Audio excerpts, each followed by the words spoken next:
So here are all of my encouragements for you all to make terrible decisions, as I am the GM. Ash has a crossbow bolt in her side, 0 dots in skirmish, and 0 dots in wreck. And I'm so excited to see this get even worse. So that's 1 vote for escalation. Skelly has 3 guns and all the ammo. Crossroads has no guns, but Crossroads is a gun powered by ghosts. Have we established that your guns are special to you? I feel like we're establishing that your guns are special to you. Before this crew, they were my only friends. You've known us for 5 days. You've known those guns a lot longer. These are my babies. I just want to say, Rowan was starting to do this, and then he realizes to harvest, this doesn't help. Like, don't do that. This is not. No. This is Like, not. don't do that this. thing. Yeah. Doing this to an executioner? Yeah, that's not I what you was want. like this, like. We call that the go sign, you know? Like, yeah. Oh, man. This theme's great. I will do a fortune roll. Notes. No thoughts. Head empty. 1! I rolled a 1! Yep.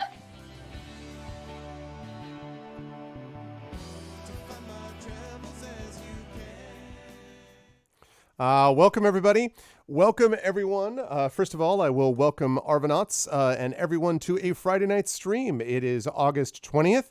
2021 in the year of our Lord and our Domine, etc., and we are here and ready to continue with Rebel Crown as we continue with episode 6, I believe this is, of Rebel Crown with Mike Underwood as your GM. Before I introduce these lovely folks, just a couple of reminders about ways to support us here on the channel, and then to support us on Speculate, and then I will hand things over to Mike for the official introduction so that the audio can be nicely time-stamped as well. First of all, if you have not done so already, following this channel is always appreciated.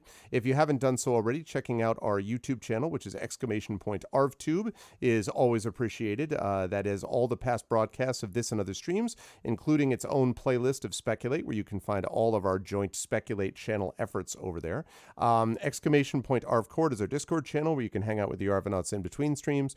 And Twitter is !ArvTweets, where I will always tweet about various things, including, for example, Speculate. Website for this is arvanelleron.com, and the Speculate website, and I'll talk more about that in just a second, is speculatesf.com. On the financial side for the channel, !ArvTreon is the Patreon. Always appreciated if you can support us there. Makes a big difference for the channel. Also, !ArvShop is the merchandise area for the channel. That's always appreciated as well. And you can also, of course, subscribe to us on the channel, which gives you those custom sub badges and emotes and inspirations for all the players also. And on the publishing side, !Icarus for my Icarus graphic novel from Athos Hearts, !Library for my Tales and Tomes from the Forbidden Library, 5e Adventure and Sourcebook from Alligator Alley Entertainment, and !Grayshade KS for my Grayshade Kickstarter, which is coming soon. And as always, BLM, Black Lives Matter, very important to affirm and assert the significance and importance of Black lives, and !Help Now, which is the World Health Organization page on suicide prevention. Very important to reach out to others if you need help and to reach out to others when they may need help as well. Last but certainly not least, and very importantly for tonight, Speculate will give you details about our Speculate website and the Speculate podcast. And I do want to remind everybody that we have a Patreon as well for Speculate, which is gradually growing, and that allows us to do things like pay for the audio editing for work like Rebel Crown, and for other work, which is, for example, Case of the Cindered Seal and things like that, which goes to our audio feed. And so that makes a big difference. And you, in addition to supporting the channel, can also get some cool stuff like behind the scenes GM prep sessions and sometimes bonus episodes and things like that, which are available only for those who support the Speculate Patreon. So please consider jumping on board and supporting that as well, because that always makes a huge difference, and we very much appreciate that. Quick note on channel schedule: Speculate Rebel Crown is going on tonight. Then tomorrow we have got D&D with viewers, which is Legacy of Dragonholt, so I hope people are looking forward to some of that. And then on Sunday, and I want to make that announcement when I imagine when Brandon comes to his section, I'll talk about this. But on Sunday, we have got a poetry reading, which is happening, and it is going to have a group of spectacular individuals, which I will allow Brandon to introduce, but it is going to be Brandon and 3 other incredible people who are going to be reading from their work, and all of of this will be involving we'll be celebrating in part and hopefully be able to promote Brandon's debut book, which has just launched, Can You Sign My Tentacle? I'll let him talk more about that. But I did want to let people know about that poetry reading because that's going to be very exciting. That should be happening, I believe, 6 p.m. Eastern on Sunday, but I will let Brandon confirm that. And you can hear that the police also approve, apparently, of that. I guess it's not police, actually, it's a fire engine. Apparently the fire engine approved of it also. Anyway, so that's the deal with that. Now, with all of that said, I am going to unmute myself with apologies to whoever it is that I may have interrupted. I cannot hear, so I apologize. And now I'm going to unmute them. And last but certainly not least, I'm going to head over here to reveal this incredible crew. I will do the official, I'll hand it over to Mike for the official audio opening for Speculate in a moment. But before I do that, I do want to just highlight, I want to congratulate Brandon. I know you're going to talk about this, but I already brought it up. And since you're doing a poetry reading on the channel on Sunday, congratulations on the launch. The launch of the book has happened, and you will hear more about it, including all details from Brandon in just a moment. Brandon has prepared a 30-minute treatise on the making of the... I'm just kidding, no. But anyway, no, seriously, my friend, congratulations. Well-deserved. Friend and co-host, of course, Brandon O'Brien. And Brandon is also a wonderful poet. You all know how much I admire Brandon's work, so you should get this book post haste. And if you type in, I think it is !tentacle, I think. Yes. That will pop up a link in chat that you can use to buy this book, which reminds me, I need to buy it now that it is available. I need to buy it literally today. Buy Brandon's book today. Yes. Okay. So as soon as we're done with this session, I'm going to do that. Now I'm going to, so everyone should go buy this immediately. All right. Now I'm going to hand this over to Mike for the official introduction to Speculate. Mike, my friend, good to see you, and please take it away. Hey, everybody. Welcome to the latest episode of Speculate's Rebel Crown series, Splendor and Shadow, aka Rebuild of Speculate, Splendor and Shadow 6.66. You cannot resist consequences with +1D. So that's an Evangelion joke for like 3 people who aren't already on this stream. Check the Speculate feed, people. You'll see. Yeah. You'll see. So this is our 6th episode of Rebel Crown. Continuing our mini-series of the game by Michael Dunn O'Connor and Narrative Dynamics. You can find information about Rebel Crown at narrativedynamics.itch.io. We've really enjoyed using this game, and there's some like expansion stuff available for it as well. So you can check that out if you are interested. Let us go ahead and reintroduce our players, just so anyone who is new can know a little bit about you, and then just a tiny bit about your character. And I'm going to write an order for people to do intros, and I will ask if Alex can go first. All right, yeah, I can definitely go first. I'm Alex Acks. I am the Splendour Ciaran, and I'm trying to get my kingdom back from my douchey uncle, and I am a writer, so I will show my books later because right now it is we should focus on Brandon's awesome new book. Hi, I'm DongWon. I am playing Harvest Honeysuckle, they, them, and they were the former executioner to both the Splendor and the successor, and now I have left that particular role and gone back to Ciaran. All right, I think that's me. If you'll pardon me, I'm just typing in this information. I am Gregory Wilson, and here's my address, and you are shipping me the book, Can You Sign My Tentacle? Because you should all do that right now. When I'm not purchasing poetry books of Brandon, I also run this channel under the moniker Arvin Elleron, and I'm also a college professor and an author. As Alex said, I can talk about my books some other time. On this show, I am playing Veneration, the Vengeant. I am the cousin of the Splendor, and not only do I want Ciaran to return to the throne that they so rightfully deserve, but also the bad guy in question has also been a jackass to me, and personally ended a military campaign that was an awesome plan until he screwed it up.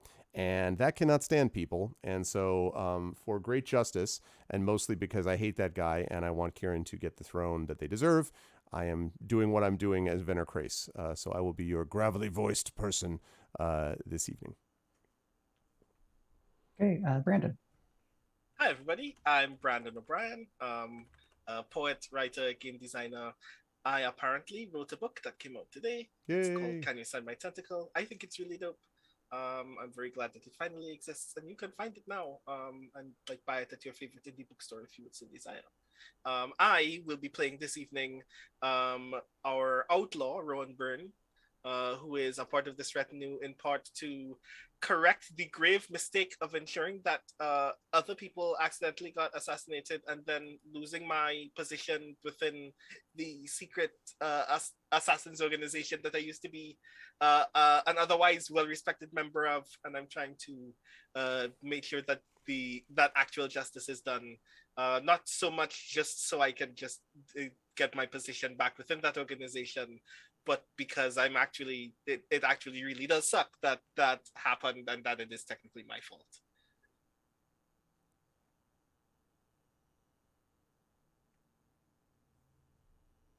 Okay, and again, I'm Michael R. Underwood. I'm GMing this series. I'm one of the 3 co-hosts of Speculate. I write books and essays and play and run games, and I'm happy to do more intro later on. We are, I would say, in the last third-ish of this mini-series as the retinue has earned the fealty of Drosten, Prince Drosten, the bandit of Drosten's raiders, and has a strong alliance with House Gearr, who control the holding of Belheather. To control the Sedge lands, which is kind of the target we'd set for this miniseries, they will either need to have House Gearr swear fealty to Splendour Ciaran, and or they will need to take control of the southern markets, which is another holding that we have not visited very much.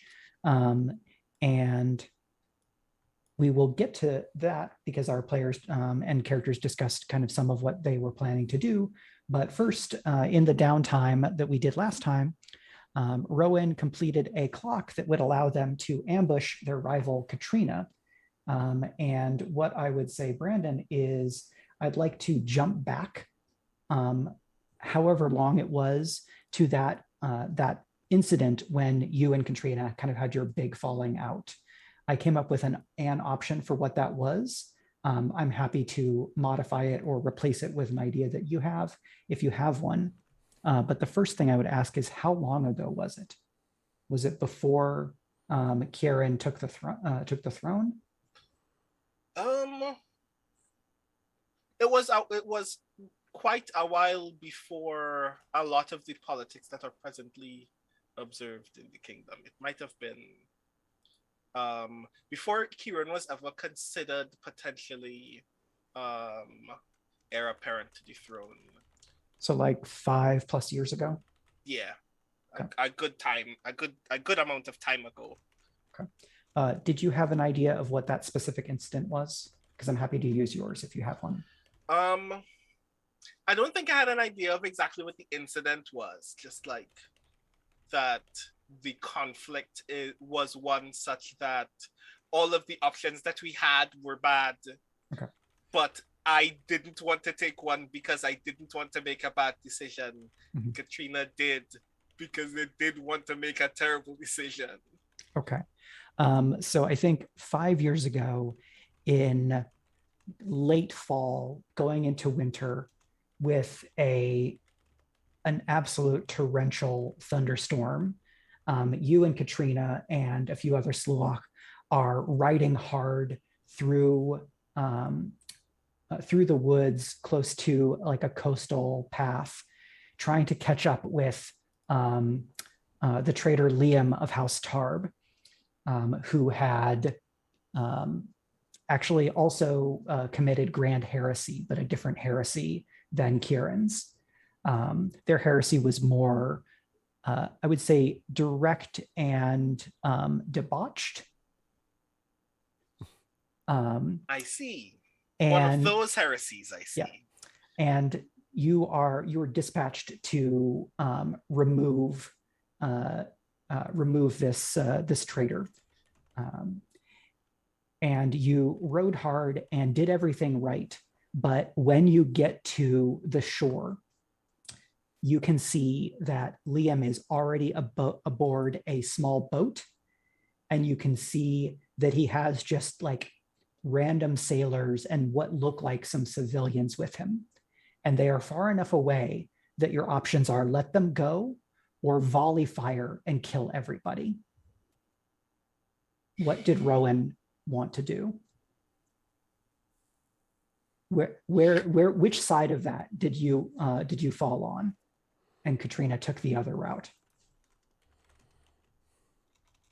Was it not possible that I could have just fired a warning shot and gotten everybody's attention first? I think they were far enough away that to get something to them would take an almost impossible volley shot because of the heavy storm. So one volley shot would be very difficult. So the only way that any of you thought it was remotely possible to remove him is to do a mass fire where, you know, all 6 or 7 of you are firing at the same time. And then it's going to be pretty indiscriminate because it's already you can only take this because of sharpshooter range. And you know that if Liam gets to one of the other kingdoms, he will be able to basically take asylum from the Splendor's justice. So the option was fire indiscriminately and kill innocents, or let him get away.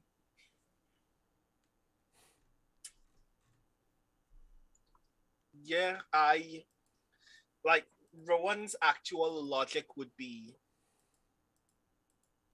that, especially one of the things that they learned as a member of the Sloach is that unnecessary violence draws attention to the people who commit it, and making a political scene here would not just be bad for our relationship with House Tarv or House Tarv's relationship with its allies, but it would just be a mess in general, and it would make us seem brutish and like blunt in a way that we try very often not to be.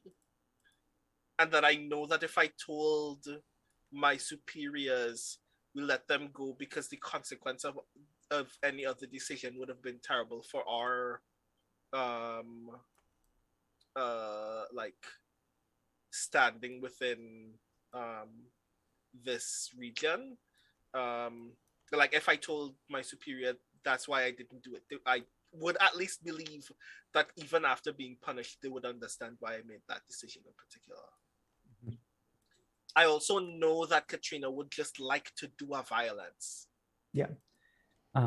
So I think, and you know, please pitch a different version of this scene if you think it would have gone differently. That if you hesitated or said we shouldn't take the shot, that she would just give the order to fire. I mean, I wouldn't have directly said anything before, but if she gave the order to someone else to fire, I would tell them to hold fire as well.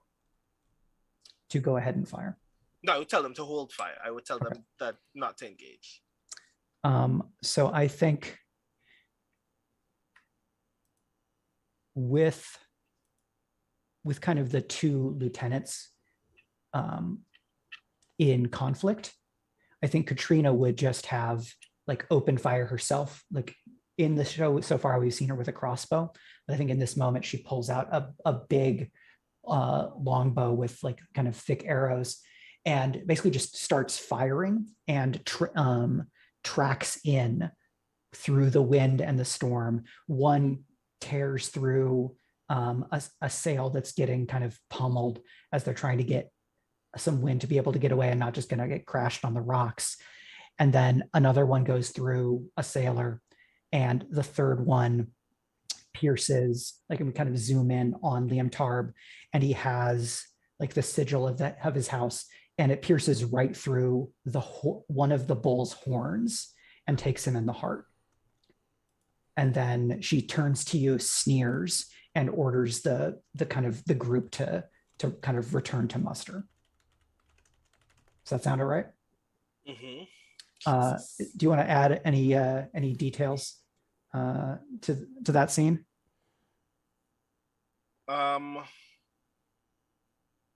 Only that when she draws to start opening fire, I attempt to make an effort to actually like pull down her bow. But by the time that but I don't actually get to her until she's already fired those shots. Like, I'm the reason why she stops. I'm the reason why she snares. But by that point, the damage had already been done. Okay. And that sounds good. And I think we cut from that to a really zoomed in shot of another badge of House Tarb, but the horn is broken and the badge is right at the same place. And we pull out, and it's a pin. It's basically like an embroidered, like a tin pressed cloak pin of the shattered bull horns of House Tarb that is holding Katrina's cloak closed as you close in on her in the woods outside of Drosten's hideout. And basically you've found her trying to find Drosten's bandits. And she has broken away from the one other member of the Slough that she's here with, but she's now just far enough away that you know you have a moment to strike. Okay. Would you think you would have, you'd be doing this at night? Yeah, definitely at night. Okay, so it's probably, let's have it be stormy, but not as stormy as it was. Enough that there's kind of the sound of distant cracking thunder that maybe is diegetic and maybe is an echo of the scene before. So basically you have eyes on Katrina's front and she has not spotted you. What do you do? How far are we at this moment? I imagine I think quite a ways away. I would say probably like 20, 30 yards through wood cover, so that like you're still and she hasn't spotted you. And it's not a far, like not an extreme shot, but not within like throw a dagger range unless you push to move closer. I think the clock will get you to ambush position, which I think is here, if that seems reasonable. Mm-hmm.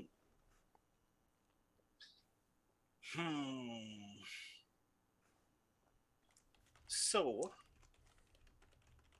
I have a fine bow and a fine crossbow alongside my throwing knives. And I also have sharpshooter, which allows me to push myself to make a ranged attack at extreme distance. I want specifically to, like, while I have this position before Katrina can see me, I want to preemptively hit Katrina in her shooting hand. Yeah, I think I'll have you roll, but I'm going to have you make a fortune roll. You're going to hit. The question is, do you make the shot clean enough that you hit her hand, or does she notice just in time to start dodging, but not enough to actually have you miss? So I think that's going to be our result range. Okay. But you don't have to push to do sharpshooter because it's not that far away. Since you're already at about 4 stress, I'm not going to ask you to make the push here because I don't think you have to activate sharpshooter in this situation. Okay. If you want to, you can basically increase effect by firing several times or give yourself like the normal push bonus.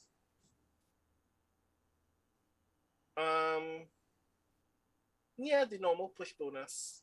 Okay, so that would give you +1d on hunt. I think the devil's bargain would be that the other Slough member is close enough that they will hear what happens, but they will not be able to interfere unless it goes on. So basically what this leads to is the Slough finding out what you've done.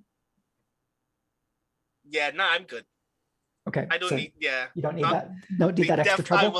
I will not request the devil's assistance this day. I'll Okay. just do with the 3 dice that we've already just accrued. Okay. Yeah. Let's see how. So 3 die fortune roll. Yep.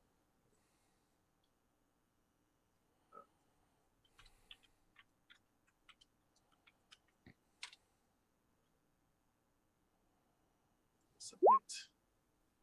5, So 3 and 5. 5. So I think with a 5, you get her shooting arm, but not the hand. It's still going to impair her, but if you had gotten the hand, you would she would just be unable to fight with that hand. But this is a consequence you can resist. What I'm doing is reducing effect. But past here, this will become a situation with risk as she responds. I am piling on distress, so I don't think I can. I don't think I'm in a position to particularly resist at this point. So I guess I'll have to accept it as it is. Oh, you know what? You should get another die from ambush. So if you can roll 1d6 for me. Oh. And that might get you a 6. Just 1 more fortune die. 2. Okay. So then it stays it's like the shot goes straight through the meat of her arm, but not her hand. Mm-hmm. And I think she responds by diving into or she yelps in pain, snort, kind of growl grunts as she kind of tries to take hold of the pain, and rolls behind a tree, and you hear her knock a crossbow. Then there's the snap of wood. And do you think that Katrina would be able to identify your fletching? The fletching of your arrows? On the one hand, Asloach is trained well enough to not make their weaponry as non-distinctive as possible. On the other hand, Asloach is also trained well enough to be able to tell when someone's attempting to hide something. So I think I've made an effort, but I also think that it's perfectly possible if Katrina made an effort to tell that someone making an effort is most likely Asloach. Yeah. So she you hear the crack of the arrow, and she calls out, "Rowan, is that you? You could have just sent a letter." But as she's saying it, you can tell that she's straining. I do not reply. I think, yeah, she's brash, so she's going to duck out from the tree enough to try to spot you, which gives you an opportunity to take a very difficult shot. Since you have reflexes, I'm going to kind of check in with you as she makes moves, to give you opportunities to make shots. But if you don't take a shot when she makes that first pop, the second one is going to be to shoot at you. Yeah, I definitely am making a shot at this point. Okay. So this is risky. It would be desperate, but you still have some advantage. I don't think you will get the ambush bonus dice anymore. So this would be risky with limited effect because she's a rival and a big deal, which would go up to standard with your fine weapon. Okay, so that's risky standard. Mm-hmm. And I would say the same Devil's Bargain die is available. Yeah, I'm good. I'm just gonna roll these. 6 and a 4. Yeah, so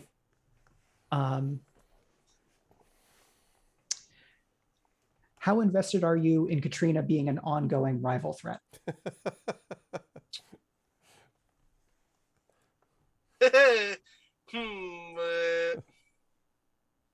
Narratively, I like the idea of Katrina being a consistent thorn in my side, and therefore in the goals of the retinue in general. Rowan Byrne, however, doesn't care if Katrina never gets to use that limb again. So you're still going for the kind of career-ending shot? I mean, or is it a kill shot? Yeah, like Rowan's intention is that Katrina cannot retaliate now. Whether that means Rowan can never retaliate again is up to the future. They just want to make sure that the job gets done tonight, and they could just put Katrina in a bag and move back to the Raiders hideout. Okay. Yeah. So you got the drop. You kind of landed the shot that means that she's not able to kind of match you in terms of the output that she throws. You rolled well enough to not get a consequence on the second shot. So I think the second hit cuts into her neck, and she is going to try to bolt. Basically, she's running and screaming for her backup. She calls for Aeneas, like full voice, as loud and more scared than you've heard her, but she's still moving. Do you pursue? I do. Okay. I think I'm going to call for one more shot, but this one is, or if your goal is to put her in the ground, then it's going to be another risky standard. If you just want to incapacitate her, then it can be risky great. Yeah, I just want to incapacitate her, actually. Okay. Risky great. So, because she's already called for backup, what does the devil have to tell me now? I think to play the scene, to kind of keep up the intensity, I think you can get a +1D, but the other Slough gets off a shot, so you would take level 1 harm before you then follow up and kill that Slough.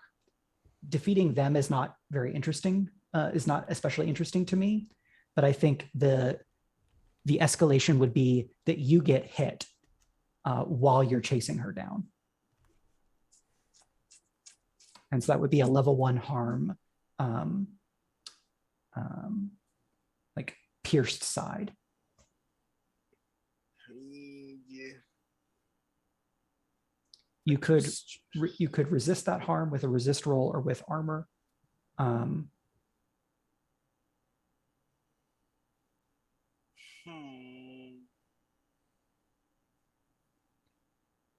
I'm too stressed to really have to deal with harm right now. So I think I'm just gonna roll what I have. Okay. Let's see what the dice say. Will they dig you into a deeper amount of trouble? Ooh. Nope, it's done. She's running, cool. She's weaving. You can see that she's stumbling from having been shot twice. A dagger almost impossibly thuds into a tree 6 inches from your head as you chase her down, but she does not get that hit in before you can put another arrow into her back, and it's over. Okay. You can dispatch the other Slough if you like. I think you have command of this situation. She was a rival, but this Slough is just another person. Yeah, I don't particularly care. I think you're just gonna leave that other Slock to just like figure out what to do next on their own and just leave. Yeah. with Yeah, you can get away without issue. Mhm. I'm contemplating taking Katrina with me. Okay. I think if you want to take Katrina with you, you will have to at least incapacitate the other Slua. Fair. I guess I'll have to do the thing. I won't make you roll for that because I think we've established that it takes someone of this higher threat to be as much of a challenge to you. And I think from my perspective, we've gotten what we need out of this scene. So we can cut to you with a body in a bag back at the encampment or some other entrance for you. Mm-hmm. Just like a loose burlap sack over Katrina's head and body. Yeah. I've actually tended to her wounds since, but I've Okay. also bound her. Okay. Do any of us see this, Mike? Sorry. Do any of us see Rowan coming in with this? Rowan emerging in the raiders' camp with a yeah. large bag. Late at night, I think it would be a question of who'd be up at, say, 1 a.m. Right. Okay. Brandon, how is Rowan feeling at the time? It's probably been an hour or so ride or walk to get back here. I'm very tired. But you know when you're very exhausted by a thing, but you're still purely motivated by spite? Okay. Yeah. So as soon as like I'm done like actually binding her and stuff, I'll probably be very exhausted. But while I'm still mad, I'm very motivated.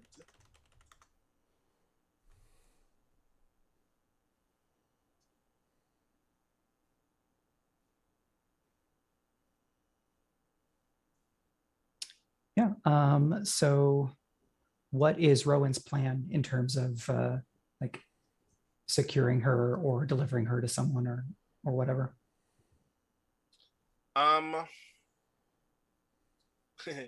So quite narratively, Rowan didn't really have an initial intention. And then it just kind of emerges as an idea that somebody needs to see the work that we're doing in order to let the Sluach know that we didn't mean any ill and that they can also support Ciaran's like potential claim to the throne. Mm-hmm. So I think my initial intention after Katrina like cools down a bit is to like attempt to persuade her that we're doing the right thing and do not need to be disturbed. Is Katrina dead? No, just badly injured. Just very, very badly injured. Okay, because I thought that was like it's all over and hit in the back for the third shot, and I'm like, and in a Yeah, body bag. I wasn't sure about that. I'm happy to let it be okay. The way that Rowan wants it to be because Rowan is that skilled. Oh yeah. To be able to pick those shots. Okay. Having bled a lot, probably needs to eat something, but not dead.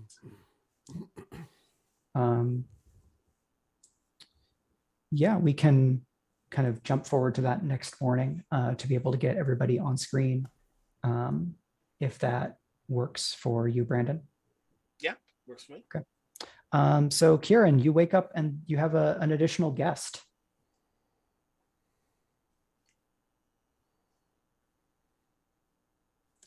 Interesting. I would say that she's probably still out for the first part of the day before she would be able to before she'd wake and then take water and food. Looking fairly haggard. And yeah, she lost a fair amount of blood.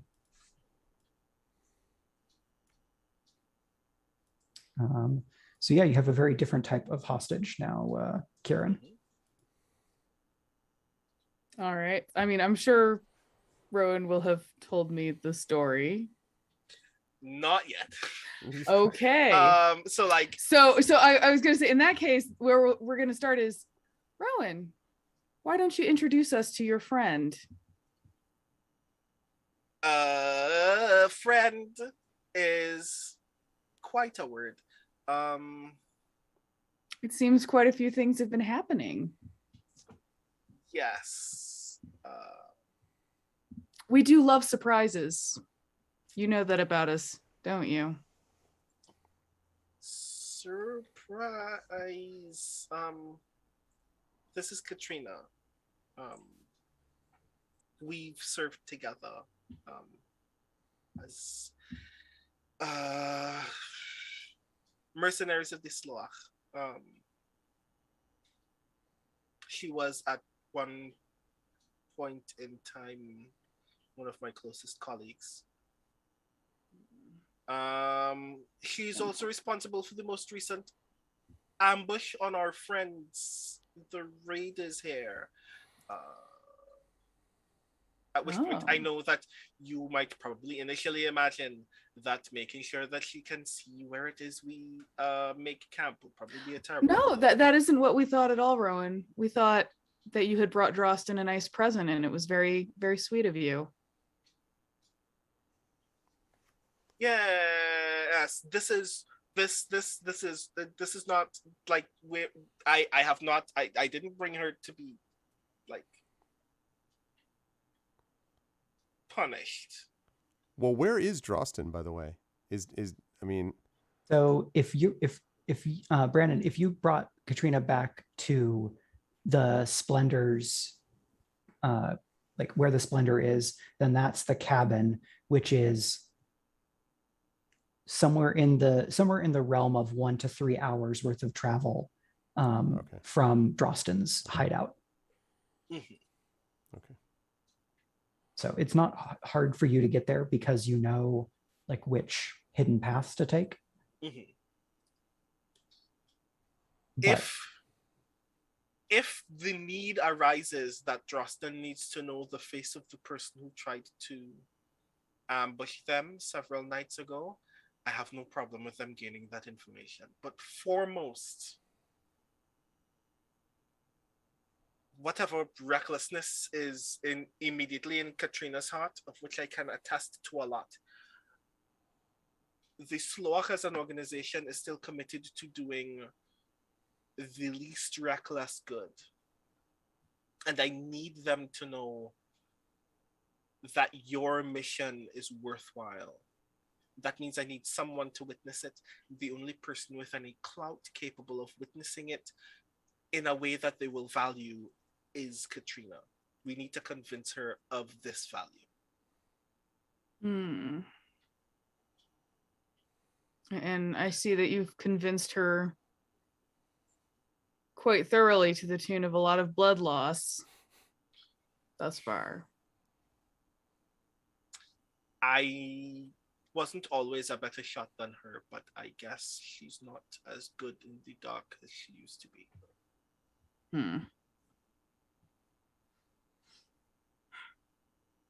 In any case, I meant to come to you before you saw her, and I guess I apologize for making this plan without your knowledge. But if I had asked, would you have told me to? Let us be honest with each other, Rowan. You are apologetic because I found out what you were doing without being primed first, not because you are actually sorry that you did it. This is true. I don't regret having done it. I do think that this is of value to your work. I just want you to know that that was of value. So we understand each other. We will see if she can be convinced, and if not, she will make a present to Drostin's raiders. Yes. I hope that's not the case, but that is not up to you. That is up to her. And knowing what I do about the Slua, I will be curious to see how she might prove that she has found our cause worthy and wishes to transmit it and isn't just also attempting to pull the wool over my eyes. We shall see. You shall. If there's anything that you've perhaps known about this lock simply from interacting with me, it's that our two greatest skills are subterfuge and stubbornness. Mm-hmm. Which does not speak well for convincing someone that the cause they pursued is incorrect. I am, of course, I'd also have you be reminded that you had once convinced me when I was unconvincible. I'm not saying it's impossible, but time will tell and we will see. Yes. In any case, I'd like to see that Katrina has a meal before she has to speak. So perhaps we should venture into discovering breakfast while she's still unconscious. Yeah, I think if Ciaran is up, then Maisie is up. And unless it's someone else, it's probably Maisie making breakfast. I mean, I think we should let Harvest make breakfast myself, but... Where do you want everything to be?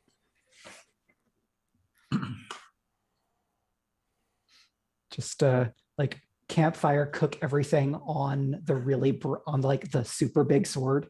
Exactly, yeah. Like I imagine that process of cooking suddenly looking a lot like Monster Hunter. Flying up into the air, etc. Very nice. I want to ask Maisie a very random question based on nothing that just suddenly appeared in chat recently. Do we have any beats around? I think it is because it's. I think we're out of spring and into summer now, so I don't know that any of the beets would still be around because, if I remember correctly, they are a root vegetable and tend to be a winter crop. So if there are, they are probably like the runt left over that you haven't thrown away yet. Mm-hmm. Okay. But Ciaran being a noble, I think they would have access to red meat, which is another thing on that list in terms of iron. Nice. So I guess I turn to Maisie and go, give me the smallest, strangest portions of red meat you can find.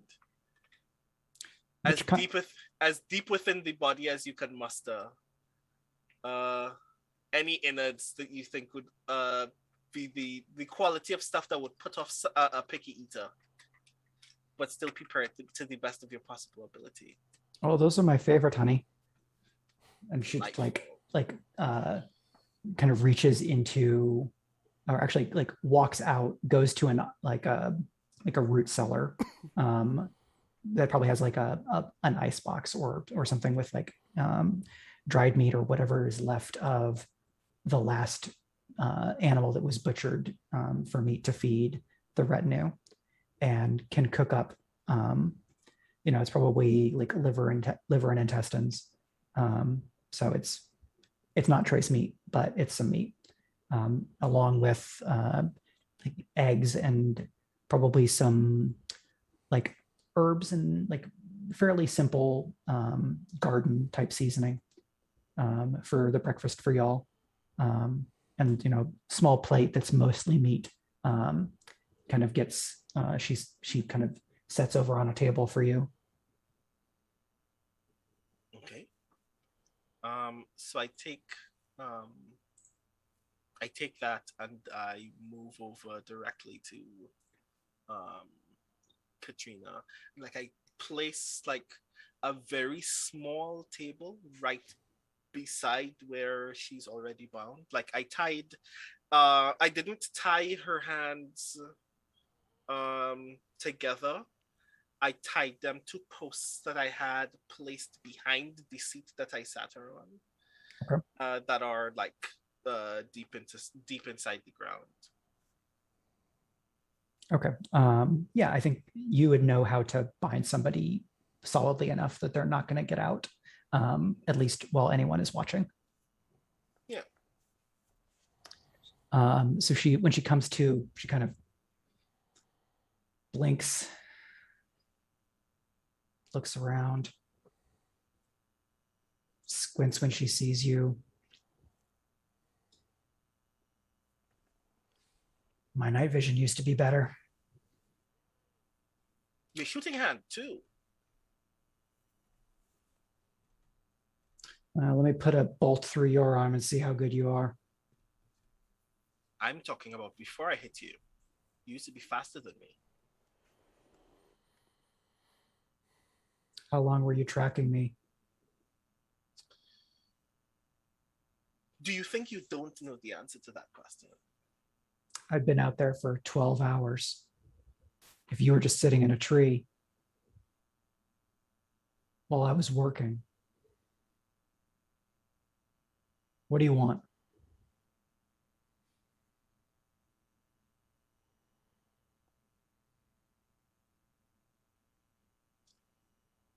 This mess with Maedoc, you know that's wrong, right? Wrong's not my job. Wrong has always been the Sloak's job. We have consistently worked to be that which cleans up messes before they spread. You know this. That's what Madoc's doing. You want to tear open the scab? Madoc's a wild dog. You don't care about the things he bites? He's 3 months from having a national army. A national army he formed by killing anyone who didn't want to join one. And you really think that another civil war is going to cause the least pain and suffering to the people of this kingdom? We snuff this out, nip it in the bud. That is the best chance for peace. And that is what the Sloak are supposed to be about, protecting a peace. And yet you know that the Sloak often go out in the middle of the night to slit the throat of bloodthirsty monsters for no other reason than no more blood will be spilled when they sleep. You want to prevent a civil war, and yet you haven't stopped to think about the fact that someone is eager, even hungry to have one. You already spilled royal blood and it didn't solve anything. I made an error. I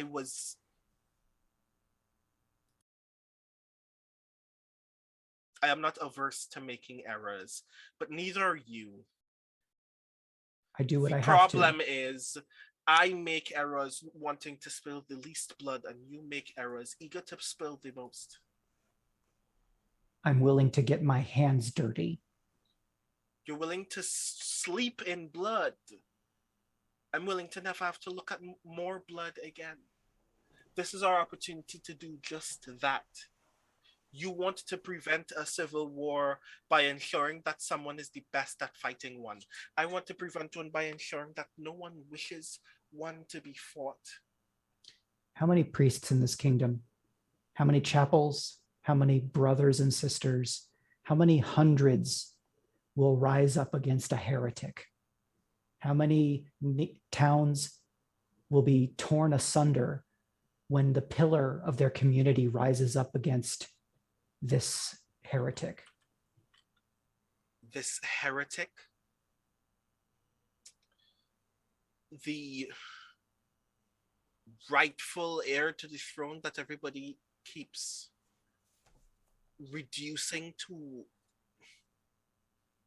a sign of common bitterness, has done more in the dead of night when no one can see to ensure that our neighbors don't become overrun with the dead than your new lord has done, simply to keep the residents that live nearest him well fed.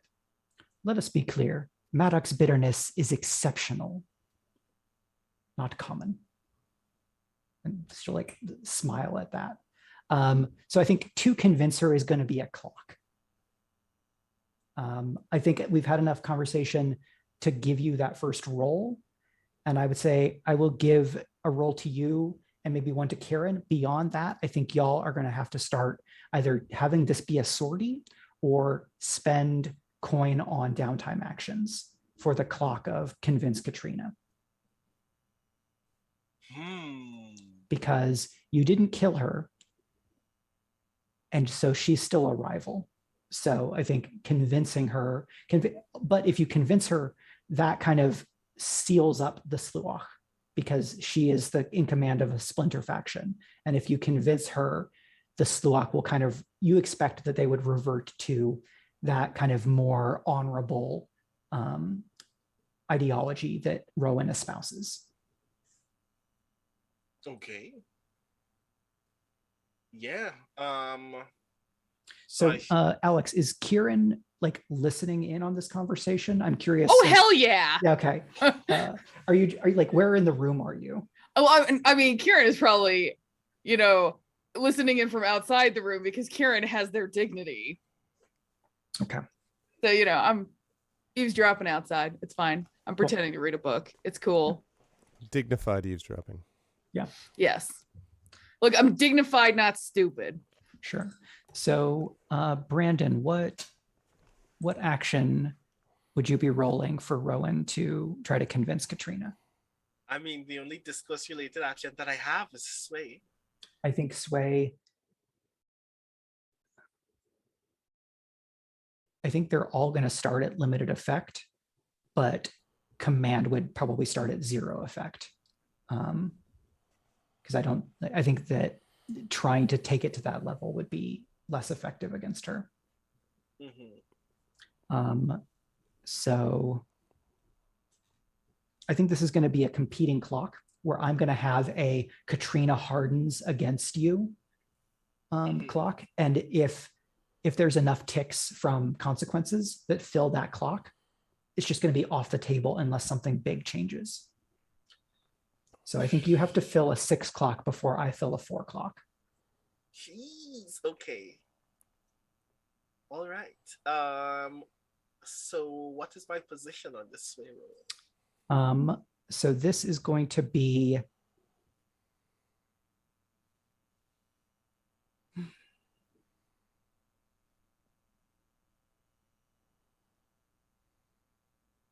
I think you've kind of done enough back and forth that I'll let this just be risky.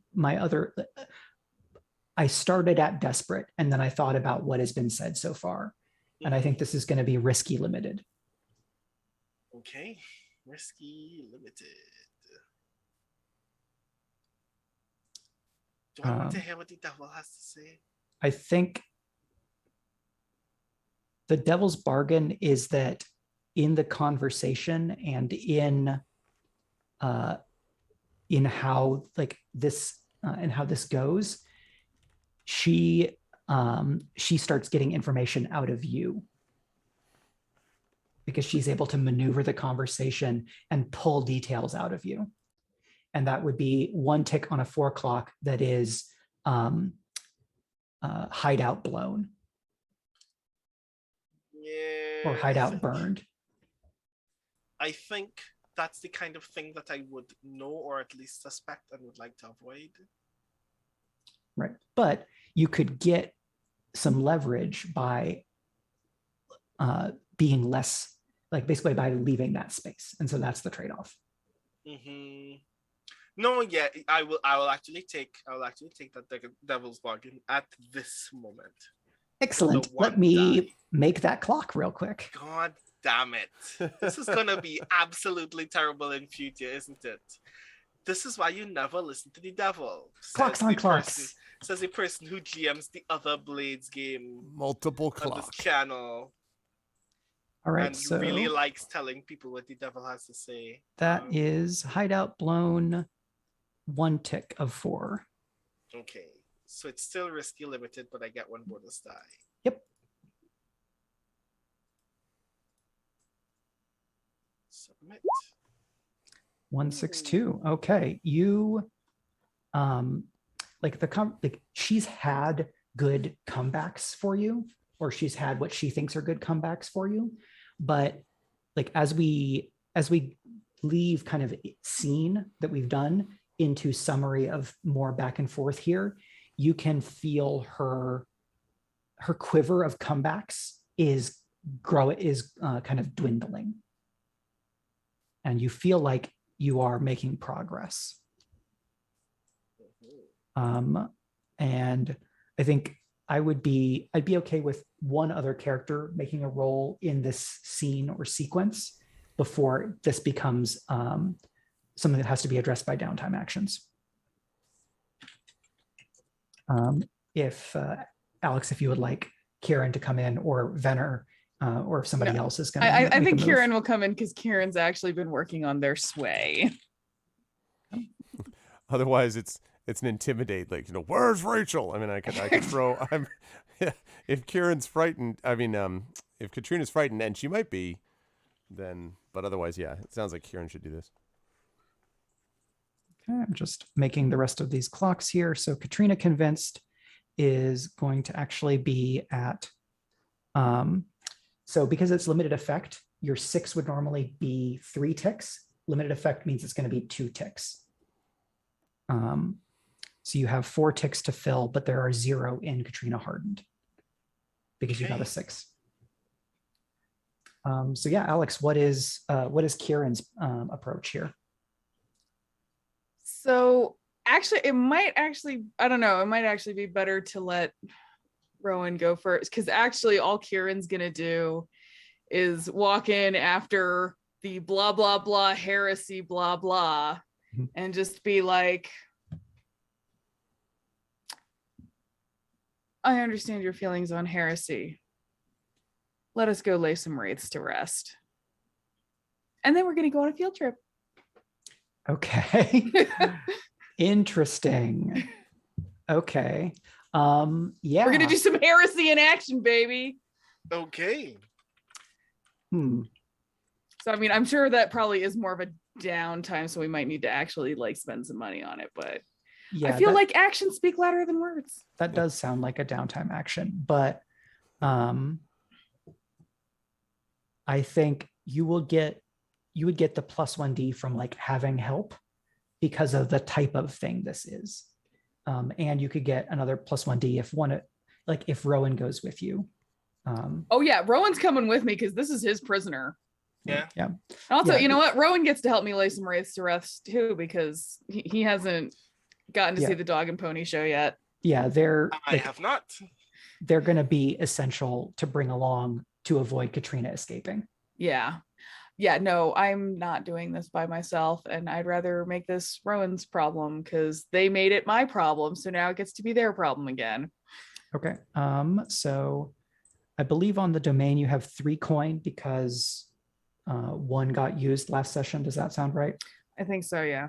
Okay, so this would take you down to 2 coin to get another downtime action here. I mean, I think it's worth it. Yeah.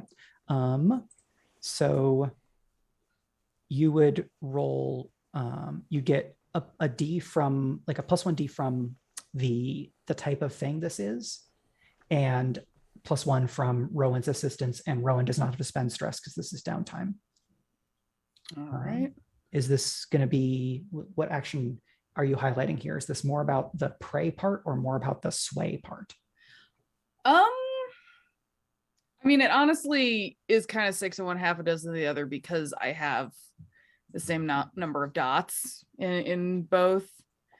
So I think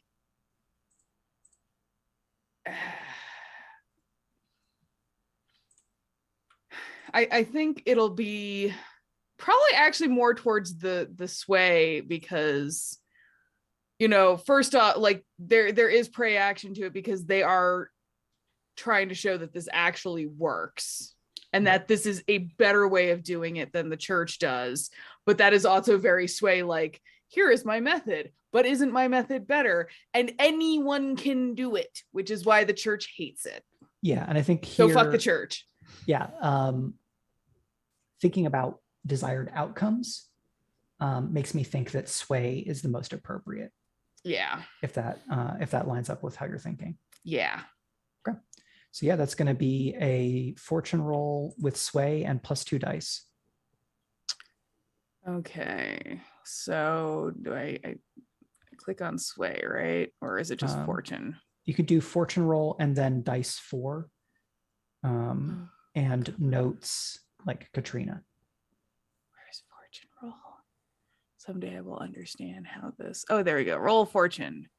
4 dice.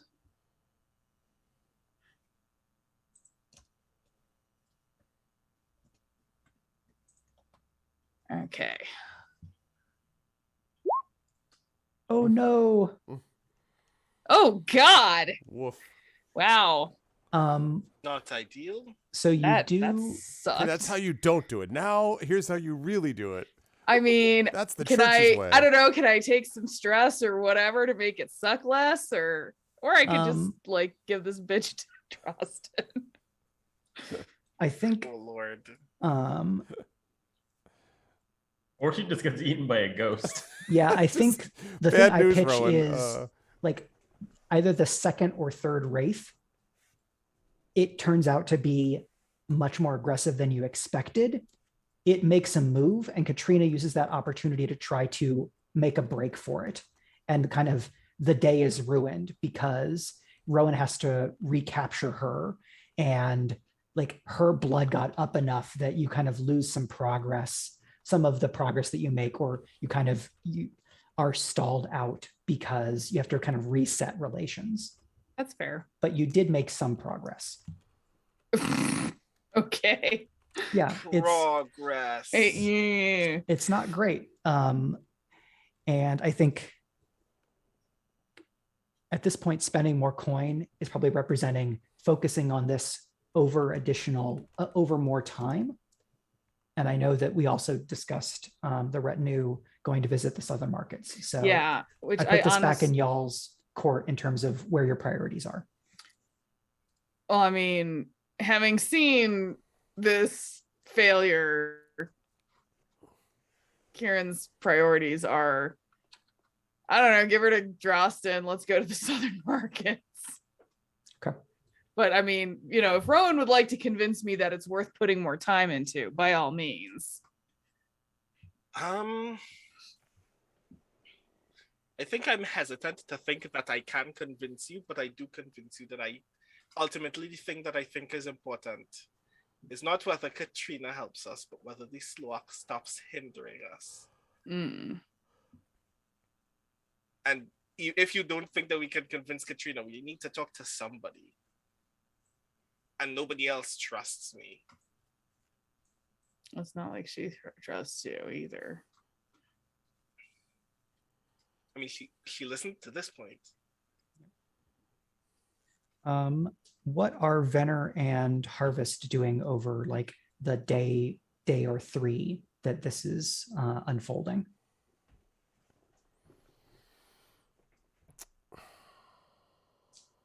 Like, do some of you want to go down and do recon at the southern markets? Do you want to check in with Drostin's people or something else? I mean, not terribly exciting, but I think Harvest sharpens their sword and is ready for their services to be called into use here. There's a prisoner in camp who's proving to be quite problematic, and Harvest thinks there's a very simple solution to this.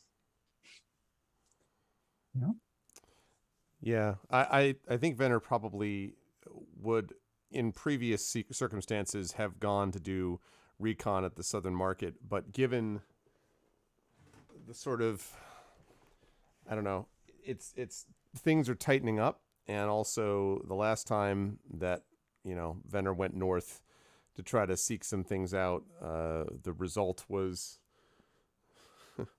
I'm thinking of this episode of Star Trek where there's an incredible episode called The Doomsday Machine. Anyway, there's a part where they say, the guy's like, "Don't you realize we have to destroy this thing?" And Spock just stares at him and is like, "You tried to do that before, Commodore. The result was a wrecked ship and a dead crew." So I have this thing in my mind of just being like, the last time I did this, the result was me almost blowing our cover and screwing things up and all that.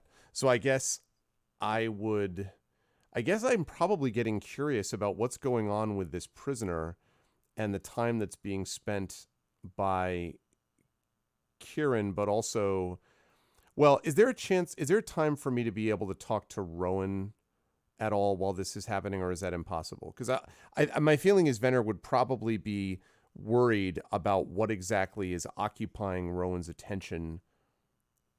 I mean, Venner's is the vengeance, right? So I know a little bit about trying to get back at people and confusing mission with vengeance. And I'm not sure that I know whether Rowan has made this distinction for themselves. So I don't know if there's a chance to speak to it. If not, I'm probably just going to sit there and stew and, wait for them to return. But getting increasingly upset about the delay, I would guess. I mean, I do think that it would have been possible for us to have that conversation before we left. Okay. And the Wraith trip went poorly. Alternatively, I'm also open to it happening when we get back, but okay. I don't know when we get back yet. Yeah. So yeah, we can have it before if you want.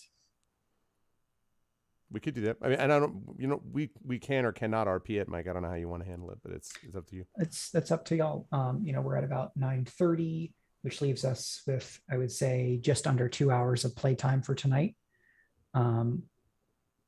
If y'all want to get into a sortie, we probably need to do recon pretty quickly. Well, I mean, if it's organized and if I'm going down, then I suppose if Ciaran tells, I can go on my own to recon, or, I mean, Ciaran could maybe tell Harvest to go with me and the two of us recon down in the southern markets while Rowan is doing Vengeance Quest up there. No, I'm just kidding. While the field trip is happening, I mean, could do that too. Yeah, the last you saw of the southern markets when Harvest was doing the kind of pro wrestling propaganda tour was that the southern markets was like busy and bustling, but fairly chaotic. Okay. And that probably would have been like a week ago at this point. So pretty recent. So meaning that we have basically done recon is what you mean? You have been there. If you want that to be recon, we can just say flashback to when we were there and I'm doing this for recon. Like that's fine. Okay. If you'd rather. What are we trying to accomplish down in the southern market? Sorry. Like, what's our goal down there other than? So what I've got in my notes, because like right now we've got 2 out of the 3 powers in the Sedgelands. It would be best if we could just get the markets too. Right. So I've got, let's see, we need to go to the southern markets and try to bring them into the alliance, because I can get Droston's Raiders to stop attacking them, and now we are also aligned with Skane. So basically, we just need to find out what Ledger wants and decide if it's something that we can give to her, and then like bring her in. So we've got everyone. So the thing we need to do though is make contact with Ledger. Yes. Right? Okay. Either make contact directly with her, or like an even better thing is kind of obliquely finding out what she wants, so we can do the magic of like, oh, hey, I know what you wanted before you told me and I already have it. Mm-hmm. Right. But that's like more of an ask. And yeah, exactly. And that's got to be something which Ciaran has got to manage directly without, there shouldn't be an envoy, presumably ahead of time. So since it's described as vibrant but unstable, is there an argument to be made that what Venner could be doing, and whoever chooses or does not choose to come with Venner, is kind of getting a sense of where the southern markets are at and try to get a sense of, because by now the fact that we've gotten these two, the Gearr situation, I imagine that word of the tournament has probably spread. So maybe get a sense of kind of ear to the ground. How are people feeling about us? Like, are there people, is it like 60-40? Is it, those goddamn rebels? Or is it like, yeah, Ciaran was done wrong and the Splendour needs to get back onto the throne. Like, just get a sense of where the southern markets are at, so that when we walk in there, we're not like, you can see that the population clearly is mixed on this, when they actually are 80-20 opposed to us. So I guess we could do that during we could try to get a sense of what the general tenor of their views towards us are, if that makes sense. Yeah, that makes sense. And it would make sense for Harvest to go with you for that. Okay. Once it becomes clear they're taking a field trip instead of Harvest chopping someone's head off here. We're going in disguise, using Rowan's ability of disguising people. What I have learned from Rowan, extensive disguise experience. So we've still got the cloaks and everything. So the magic cloaks were an acquire asset, so they only lasted that one sortie. Okay. And I extended it into the downtime to give us a cool moment, but now they're done. Okay.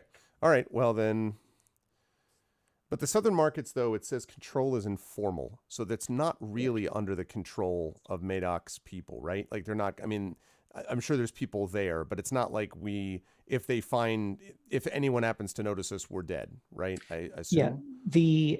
The kind of information that you had as you arrived in the Sedgelands and were talking with people and gathering accounts was that Clegane is a vassal to House Tarb, who are vassals to Maedoc and Lolaire, and so this province is under House Tarb's control, and Clegane are the ones who are supposed to exercise that control, but they both keep a fairly loose hand on the southern markets, and that allows them to stay profitable. And Ledger is basically the local power who exercises direct influence. Do we know what Ledger's relationship is with Clegane?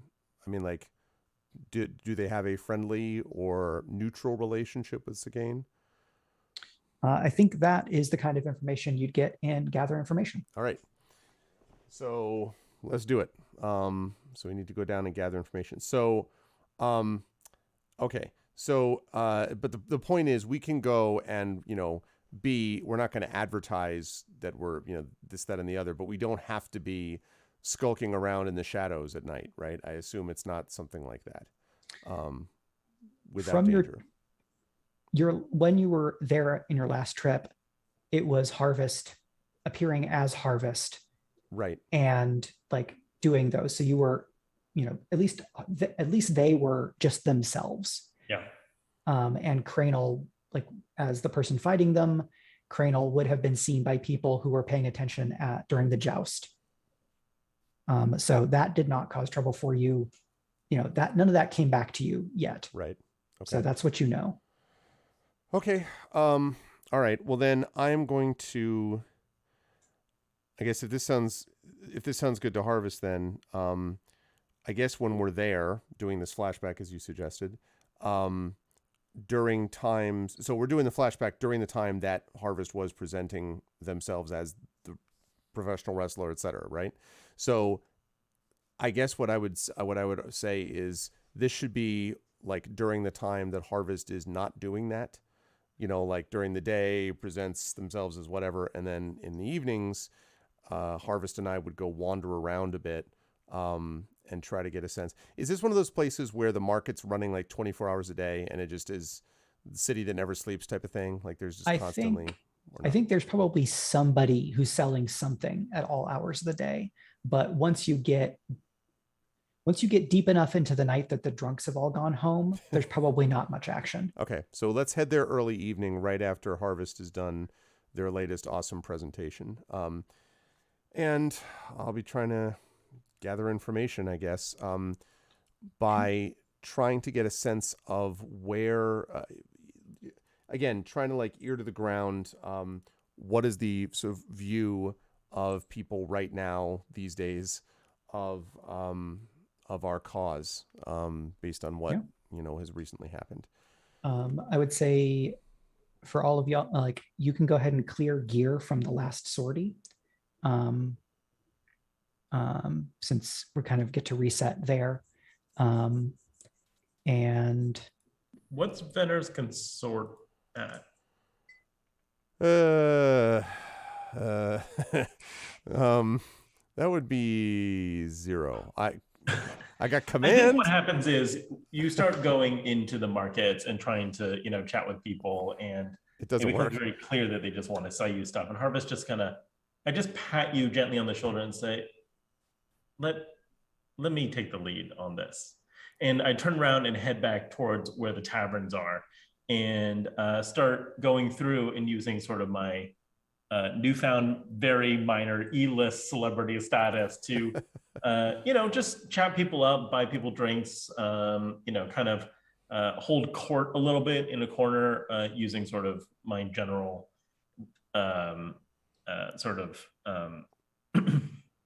like connection with people and chatting up the room and things like that. So okay. I'm standing by as like your manager, sulking about it, probably, just like and I think I'll occasionally buy you a drink and just say, Venner, cheer up. You're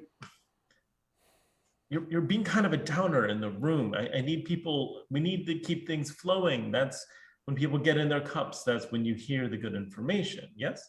It's when you hear information. I don't know how good it is.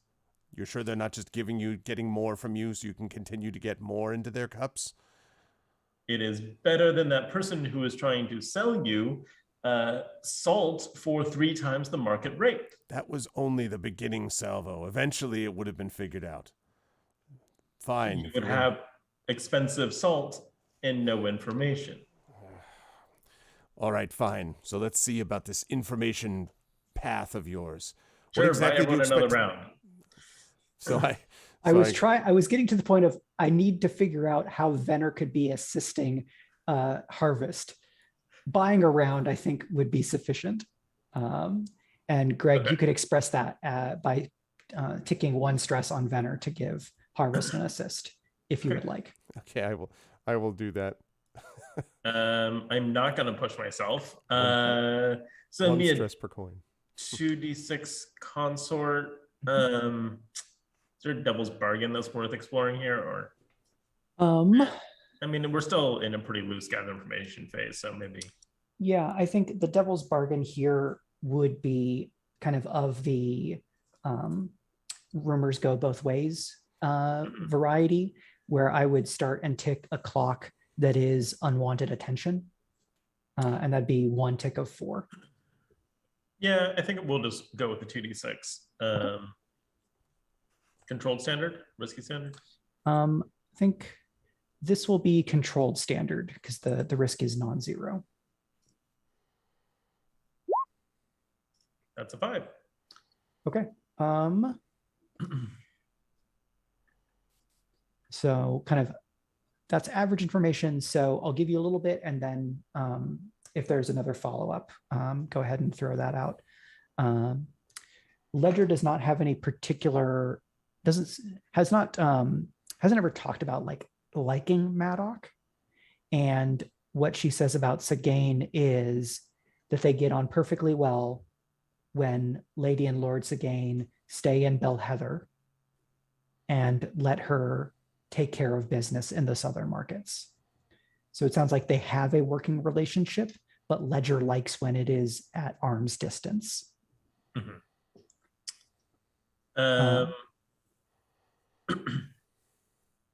Can I do a follow-up, also a consort, but really starting to zero in on trying to find either a merchant or an accountant or somebody who would have more details of what Ciaran's business here is, and a little bit more details about how Ledger's profiting from what Ciaran is doing here. Yeah, I think we could do that. I will actually give you 1 free follow-up that's a different question before you would need to roll consort. But I think that question would take another roll. So if there's something else that you'd like to hear, I have a different detail that I can volunteer if you don't have a question in mind aside. Than that. I might actually whisper to Harvest at this point, something like, All right, see what you can find out what they think about Ciaran. There must have been some word that came through about the Splendour making an appearance up north. Yeah, I mean, I think I'm pretty well positioned to do that, with my little road show here. So Yeah. So that gets you, through a few different conversations.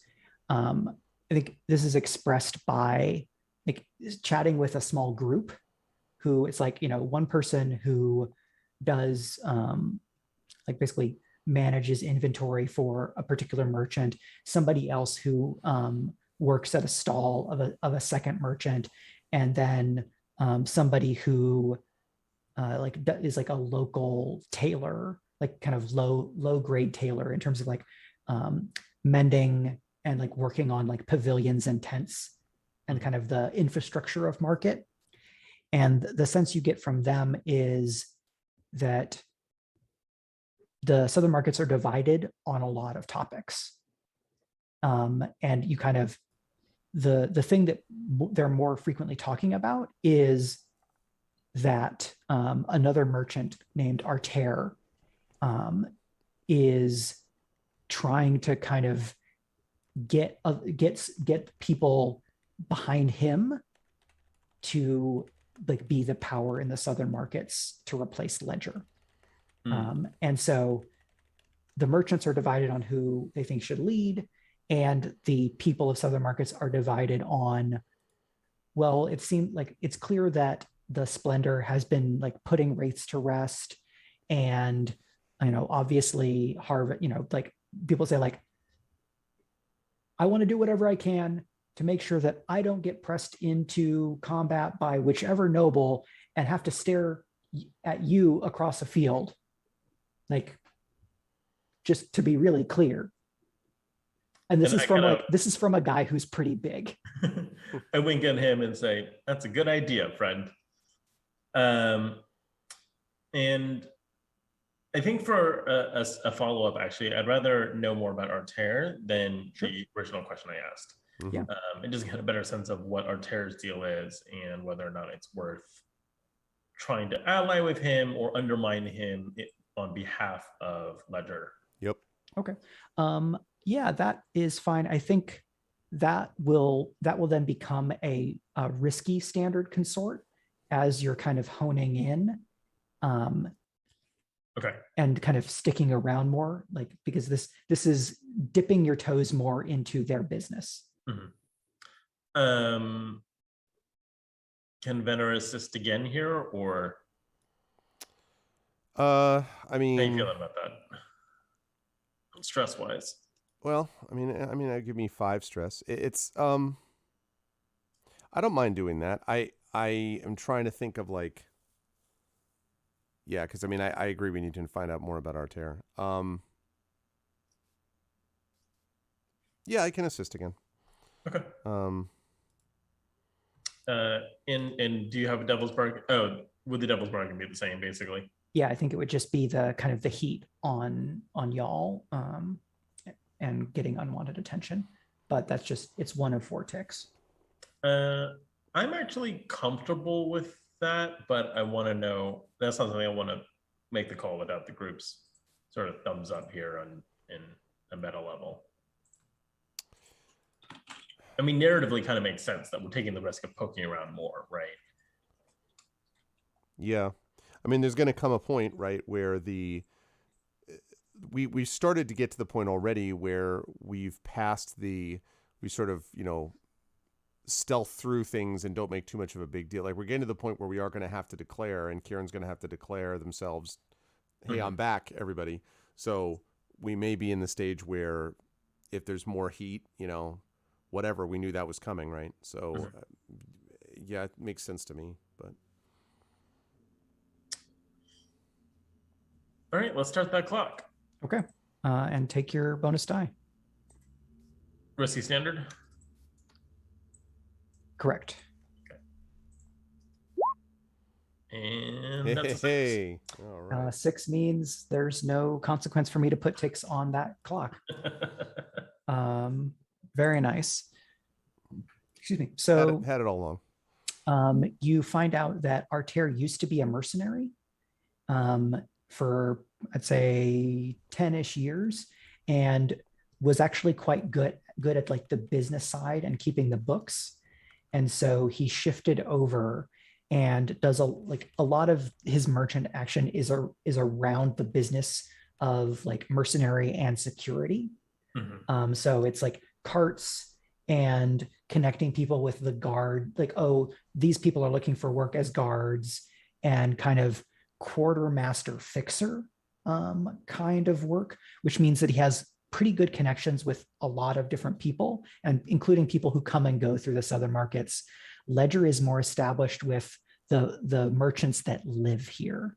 Did I know Artair then? If he was a mercenary and had this sort of reputation, is that something that I might have known? I don't know that he was big news enough to have hit your radar. Okay. He, like, the way people talk about him, they say he's very clear about what he wants and pursuing what he wants. Like, Ledger is more subtle, but you also know where you stand with Artair.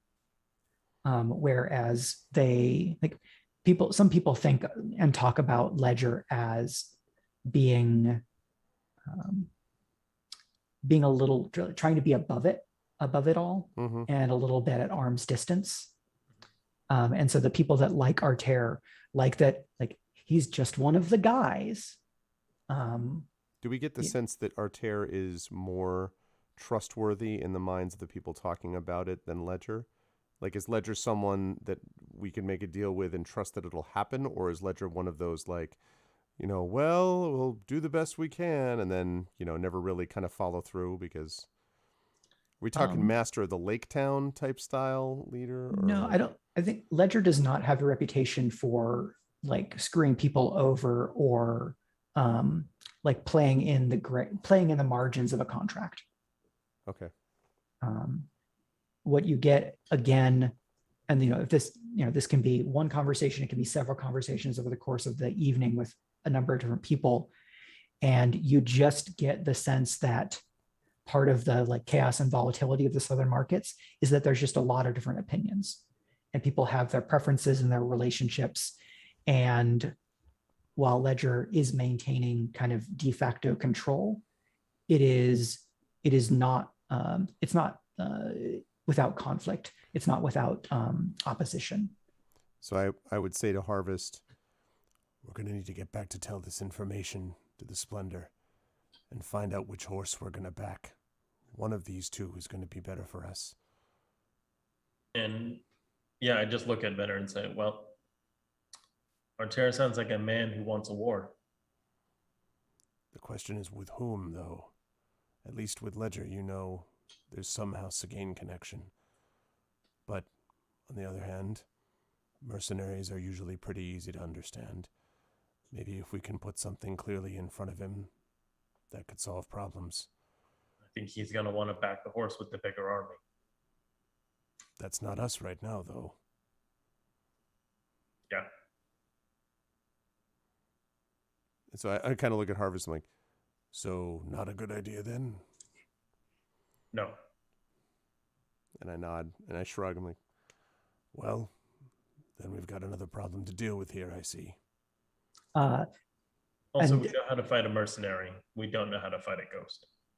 Well, actually, we do know how to fight ghosts. I was gonna say, I'm like,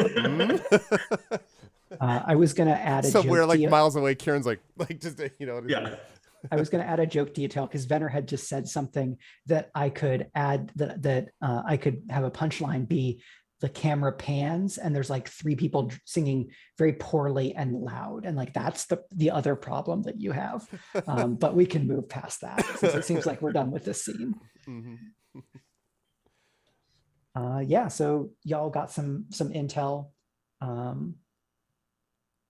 So I guess when we're reassembled, then, assuming that we are, then presumably back at the cabin, then I think we can probably, I imagine Harvest and I can report on what's been discovered and kind of to Ciaran and Rowan, but I mean in particular Ciaran, and lay out sort of the sides as we see them and what options are available to us. But we've got to navigate, obviously, this power struggle before and decide which side we're going to back. And God's help us if we back the wrong horse.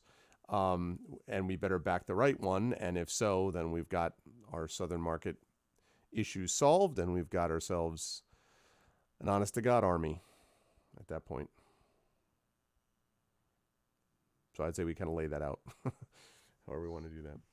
But I mean, what do we have on which side is the right one to back? That's the part that seems very... Well, and I kind of look over.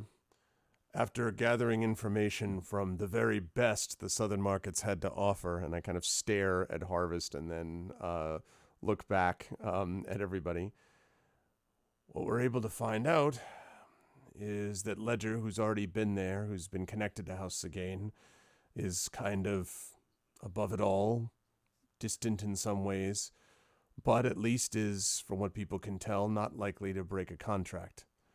This other one, Arter, is one of the guys, sits down, likes to drink, throw back, drink here and there. But I think it was, and I look over, I think you said, Harvest, Arter wants a war, and I agree, especially since we don't know whom except with someone who's got a smaller army that he can defeat. Arter would be risky. On the other hand, Arter respects strength. Maybe we bluff him. He thinks that we've got more power than we do. He then adds to our power, and then we will have power, ultimately. But Ledger, to me, is the safer bet. And then I look at Harvest. I'm like, I don't know what Harvest thinks, though. When you have someone who's ready to conscript an army, and you sell logistics, you're going to want to work with the person who can conscript an army.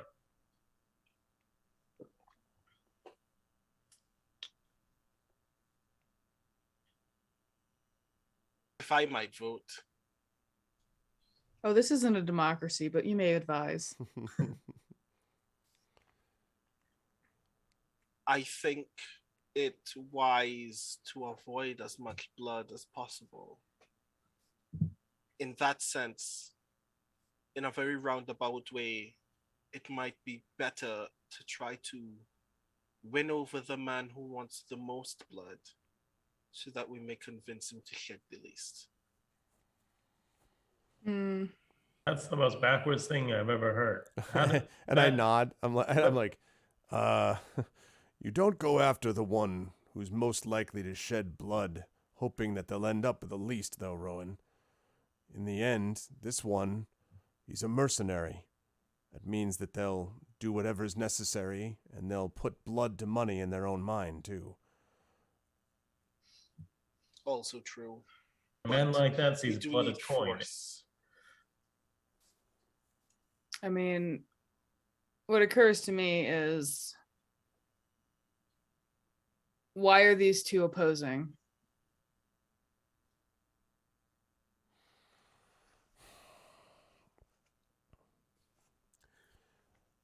It's the thing about the mercenary is that they have a very simple transactional relationship. Pay me, and I do what you say. It also means that when they get more of what they're being paid, they're likely to stay with the person who's paying them more. So Arter here's changed careers. Now he's decided to start equipping others. But he's in the power business, Splendor. That means he's going to want to get as much as he can. I suppose if we convince him that we have the most power, we're in good shape. The problem is, if he views us as not the most powerful, even if it changes a week after we leave, who's to say that he doesn't decide to switch horses midstream? Oh, that is precisely my thought. The problem is, with someone whose loyalty can be bought, they aren't actually loyal. It's simply who has bought them most recently. Yes. And while our cause is just, and the hearts that follow us are mighty, we are neither the wealthiest power nor the strongest power, and to try to pretend otherwise as a bluff for someone who is so good at accounting would be a bit foolish. If we are to buy this man, we need to buy him and keep him bought. And if we cannot buy this man, then we need to ensure that no one else will. Now, the best solution would be to find a way to bring him under the yoke of Ledger and then bind Ledger to us with loyalty, which I think is more likely considering her relationship with Skane that already exists, because no doubt if she is at the Southern Market, she will also be quite transactional. But I would not place my trust in this person. I agree. Same. I do also have another backwards notion. We are neither the strongest nor the wealthiest, but we do have a reputation for being the strangest. I do think it is true that our dear Splenda has an ace up their sleeve that we keep referring to as a problem that we work to solve. But what if we developed a reputation not as a slayer of wraiths, but as a master of them? If we use the strange to warp their perception of the power we have, and then persuade them to join us. Audible eyebrow raise from me. Yeah, well, I literally, it's the same. I like fold my arms and I'm like, you mean to pretend to do this or to actually try to bend a wraith to our will, Rowan? A pretense is enough. Most men don't know what a wraith looks like at all. Do you want to know? It's very clear to me that you have little idea of what a wraith looks like yourself, Sloach. And yet there are people who have only seen me once who think me a wraith. They must have not seen a wraith either. Exactly. I'd be happy to introduce you sometime so you know what you are talking about. I'm fine. So I'm just saying that other people don't need to be as fortunate. I look over at Ciaran and I'm like, I see we've decided to build up our work in this heresy business, Splendour. You already have the title. Well, I find your suggestion amusing, Rowan. It is not something that I could in good conscience do. And while I have proven myself, I believe, to be somewhat flexible when required, that is a heresy I am not interested in. Noted. I apologize for any offense. All right, look, regardless of who we're supporting, let's say that it's Ledger. These people respect commerce, money, right? They want to be able to make sure that the markets will continue to run and be as busy as they've always been. War is good for some business, but it's not good if it ends business entirely by ending those who are able to conduct it. Instability is the worst thing for them. So, if we can convince them that the process of what we're doing is going to not be necessarily, it will be just and honorable, but most importantly, it'll be good for business. That's the way to speak to these people. That, and run these promotions with a bunch of alcohol involved, and I kind of, again, sort of grumble under my breath. But anyway. We already have a compelling argument in that regard because we have both Drosted's Raiders and House Gearr. We have the offer of their trade routes unmolested. Now, of course, we cannot speak for what Maedoc will do. But the choice that can be offered to them is they can align with us and they can have peace entirely from us. And we will also be making life interesting for those who would bother them. Or they can decide to ally with the pretender and be fair game. So we back Ledger then, and make sure that our tear falls under Ledger's sway? Yes, that would be the ideal. Our tear must be dealt with, but I do not think it is in our best interest to raise him up, but rather see him put in Ledger's yoke. And I get a smug smile on my face and I say, I think I have a way to manage that. We're quite good at this tournament thing.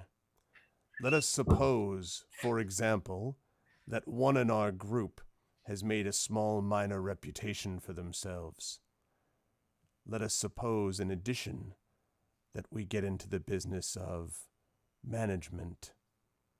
If Ledger picks them, and Arter picks someone that we ensure loses, Arter loses face, loses money, loses power, and Ledger's the winner. And all it takes from you, I look at Rowan, is a bit of deception. And from you, and I look at Harvest, is, what you normally do. Look impressive when you're fighting. And then I look at Ciaran last of all.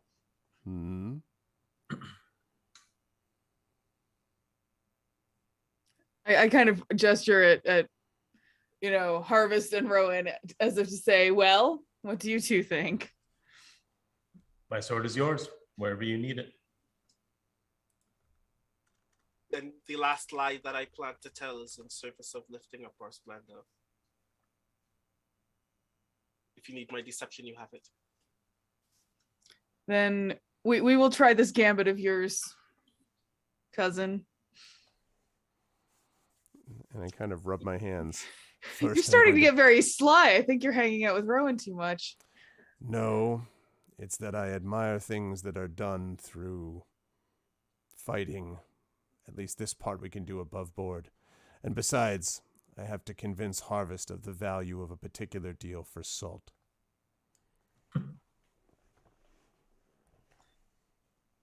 At which point Ciaran just kind of looks at Harvest like, no, that's a what totally the fuck, inside dude? joke. Harvest has completely forgotten about this and has no idea what you're talking Venner about. is completely not forgotten at all. I feel like Venner is someone who never forgets. Nope. Like, No, it is in the ledger right there. Like ledger. Harvest will be on their deathbed and Venner will come up and be like, you motherfucker, remember that time with the salt? Do you remember you told me that thing about the who salt? Who are you? I'll be like, what? I note with some amusement that we are speaking of salt in multiple methods. Saltiness, exactly. And all So much salt. Salt in the wound. Salt in the wound.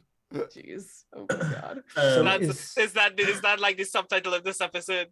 Salt. The salt must flow. Let's go. Is this where I throw out my prep and I just grab the script of Leverage the Tap Out Job? I there is one more thing we do need to discuss while we are undertaking this. Rowan, what are we doing with your friend? Our guest. Is it time for her to become someone else's guest?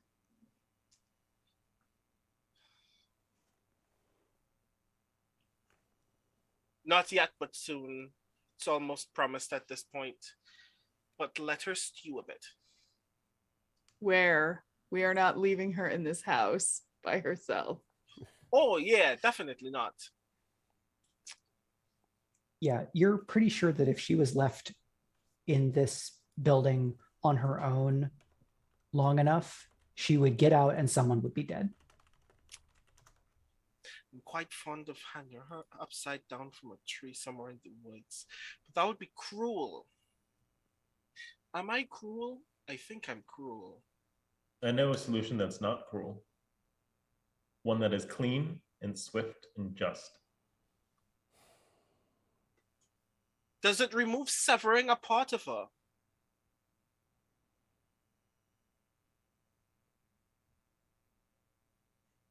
Because if that's the case, I'd like to avoid that. You'd rather have her hang? It's not your call. Splendour. Rowan, You still have not convinced us that she can be convinced. We haven't won her. But if we were to have lost her, I would have lost her before you spoke to her. Respectfully. If we draw Sluak blood, then we'll never gain their goodwill ever again. The issue is, we are not taking her to our venture in the southern markets, and we are not leaving her hanging from a tree, because as amusing as that might be to you, I do not trust what would happen if I left you hanging from a tree. Therefore, I will not trust what will happen if I leave her hanging from a tree. So, before we go on this venture, she must either have ceded to us, or she must be dealt with permanently. And I am quite pleased for that option to be her being given to Drosten, because I'm sure Drosten would like a few words. But this will be dealt with before we depart, one way or the other. In that case, I think Prince Drosten should have his words. All right. So do we cut to that handoff? Yes, because Yeah. I sadly I don't think we have an opportunity to try to do like another roll with her, and it's just I'm not leaving that ticking time bomb sitting around. I was wondering about bringing her down to the southern market so she could see what, but I'm like, it's just so many variables though. Like, it's very let risky. her out one way. That's the episode of this show where everything is going perfectly well, and then we don't see that Katrina spoke to someone off screen, and then everything goes poorly. Yeah, no. A very non-Harvest suggestion though: would Ledger have any interest in buying her for any reason? No. I think everybody would be very against selling a human. Well, I mean, not selling her, but like trading in the way that we've given her to Drosten. No, because the thing is, we're gonna give her to Drosten because Drosten's gonna fucking murder her. We're not giving her to anyone else, because anyone else, she might actually convince them to let her go, and then she will be a fucking problem again. Are you leaving?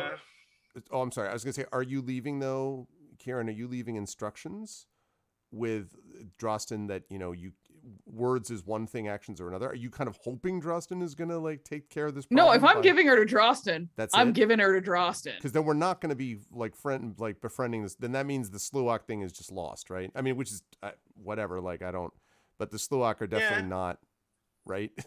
I mean, a thing that happens off screen. We have this thread has been lost to us. I mean, unless Rowan has another thing for us to try, like. I mean, we could put off going to the southern markets another day. It's not like the situation down there is desperate or whatever. I'm just saying, before we go to the southern markets, we are dealing with her one way or the other. Yeah. I think because Drosten is a vassal, you can order him to keep her captive. Oh no. If you want to. No. Like it's on the table from a like power politics standpoint. I mean, like honestly, kind of my assessment of the power politics is, if I ask him to keep her prisoner, which means tying some of his people up and resources and all that, that's me asking him a favor. If I give her to him and say, here, have a present, that's going to make him like me more. And I need all that I can get. Okay. And just make sure we know that the Sluak are, I mean, that's fine. Like we stopped them once. So, Yep. I just want to point out one other out of character thing as we are moving on to phase 2 of this plan. Harvest has 6 out of 9 stress and a level 1 harm. So if you need Harvest to fight something real good, just letting you know. So how about this? In that case, let's take one more day to work on Katrina before I give her to my murder buddy. And then Harvest can go to the spa and chill the fuck out. Yeah. I mean, a lot of us are very that for stressed character out. reasons is the problem, right? I'm just saying that if we're really relying on Harvest to win a fight, then that is one thing. If we're relying on setting up a deception for Ledger based on the show fight, that's a different thing, right? So the thing is, as a character that has already shown to be somewhat cautious for the most part, unless the idea is really delightfully wacky, I want to hedge my bets. Okay. So I want to give the deception the best chance to work, but I also want to make sure if the deception fails, you will still be able to do an appropriate amount of murder. So I'm sorry, I know that you want to like get ready, If you order write it Harvest like it's to still go yeah. and basically take some downtime, they will. But Yes. yeah. Okay. I'm sorry because I know you were having fun with that out of character, but Harvest is gonna get told, go have a spa day, get a mani-pedi, have somebody look at that weird ingrown toenail thing you've got going. Just please just take care of yourself for a day while we deal with we do one last shot at Katrina. Okay, so we'll spend one more coin and do an indulge vice. What do we come? Seek Solace, I think is what this game calls it. Yeah, it's Seek Solace. Though the button is probably still Indulge Vice because that's a part of the API that I don't know how to change. Okay, I'm just gonna roll it. Or is there anything else we need to do beforehand? Okay.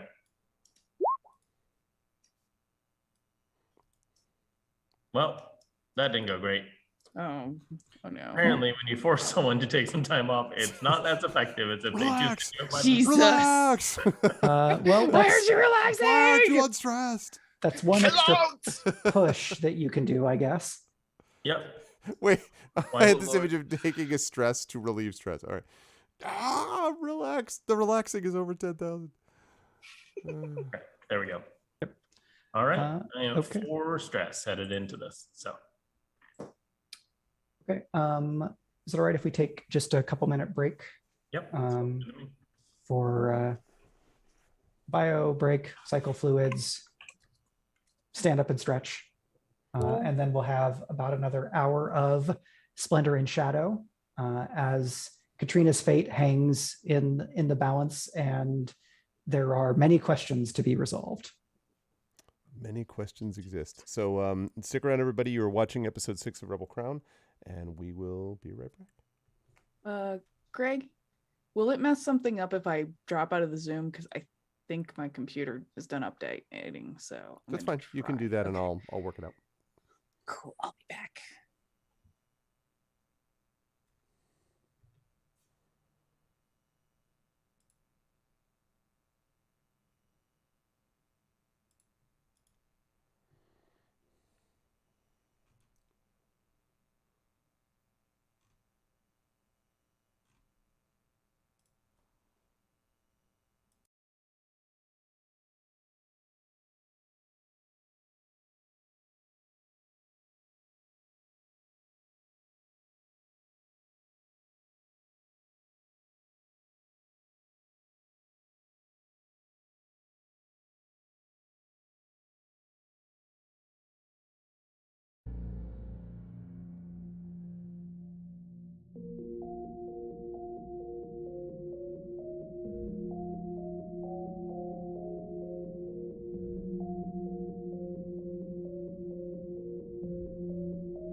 Okay.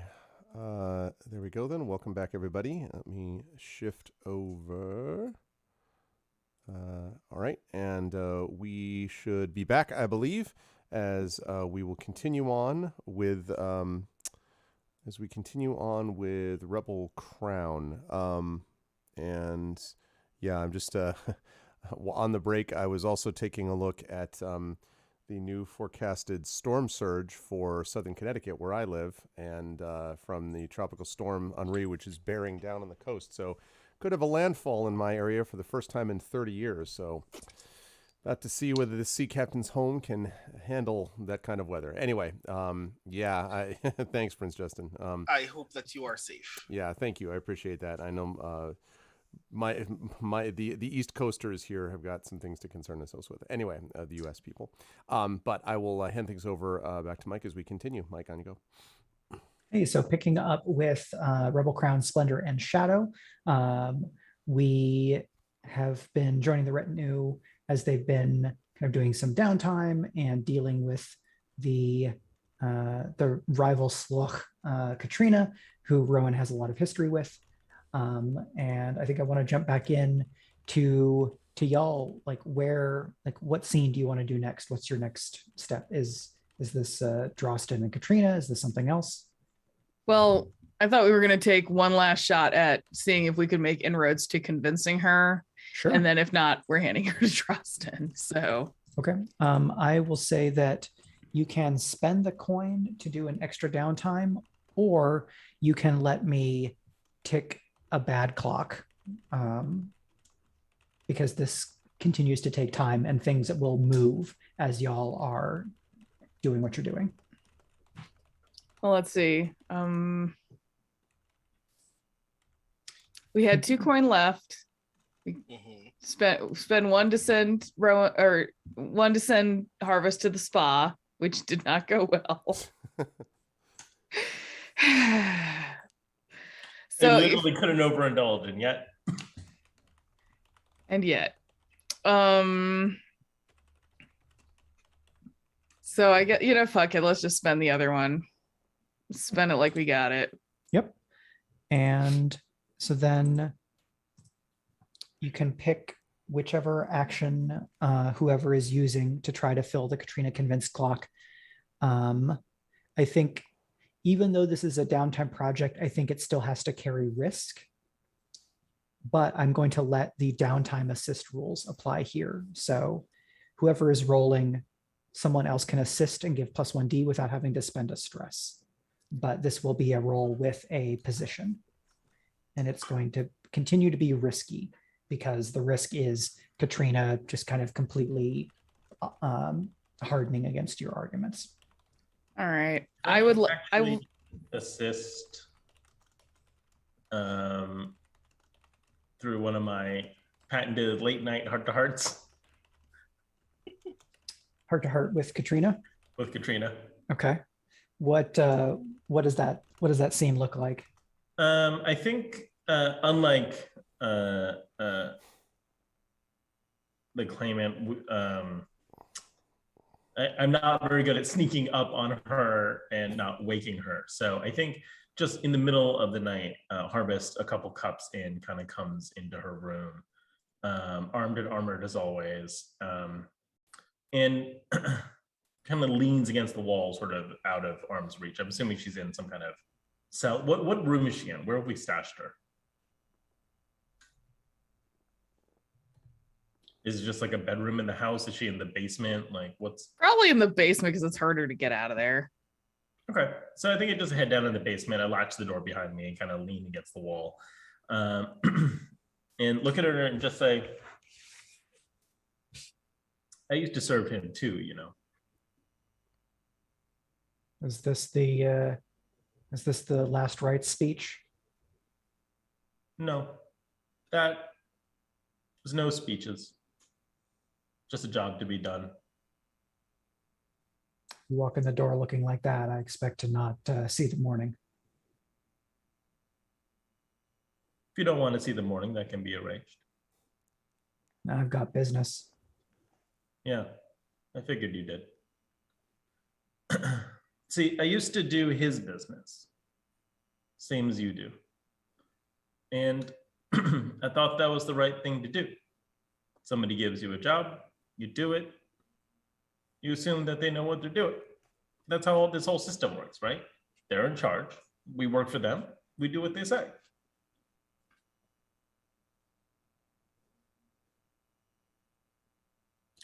We operate a little differently. We have our own mandate. You have your own mandate. Interesting. See, the problem when you start thinking for yourself is you start to get ideas. And the problem with ideas is you start to think you're right. And the problem with thinking you're right is you stop being able to see when you're wrong.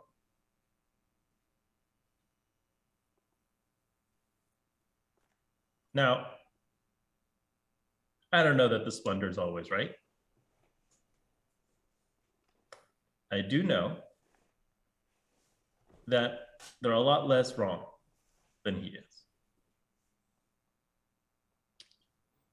Enough You gotta less have something wrong. you believe in. I believe in a peaceful kingdom. I believe in looking at the reality of things without my emotions entangled with them. A revolution means hundreds, maybe thousands dead. Putting your revolution down, it's going to take 20, 6 of you, another dozen in the woods. That math is clear to me. We live in a haunted world. We need to find a path out of it. More blood is not the answer. Your math may be clear to you, but that's because your vision is so limited. Because you got ideas. Your ideas keep you from seeing the world as it is.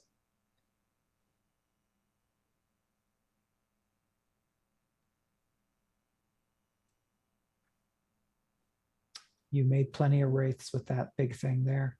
Don't know that you have a place to stand on this conversation about wraiths and blood. I think it gives me a better place to stand than most because I know what it is to spill blood. And I know what it is to spill blood because somebody told you to. And now I spill blood so that there won't be more wraiths in the future. And that's the difference between you and me.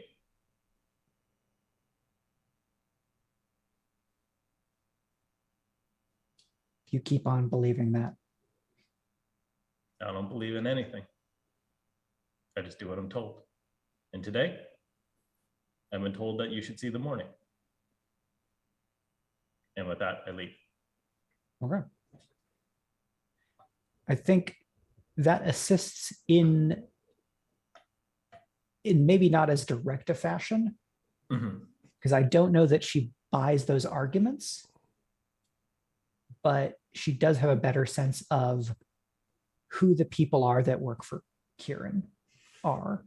Yeah, And I think the goal isn't necessarily that Harvest is going to convince her with their compelling worldview or deep thought process here, but more that there are perspectives in this group that go beyond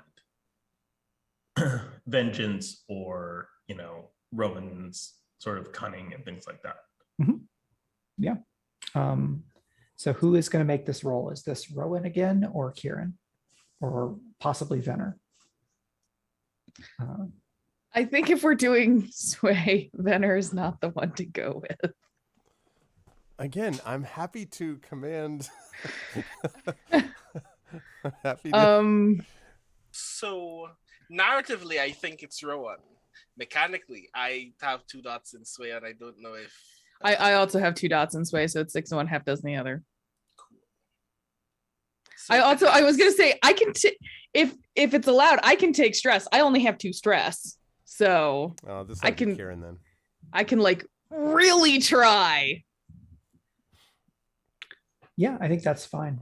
This is kind of blending together some different mechanics, but I would be happy If you want to spend the stress to push, I'll give you the die. Yeah, I'll spend the stress to push.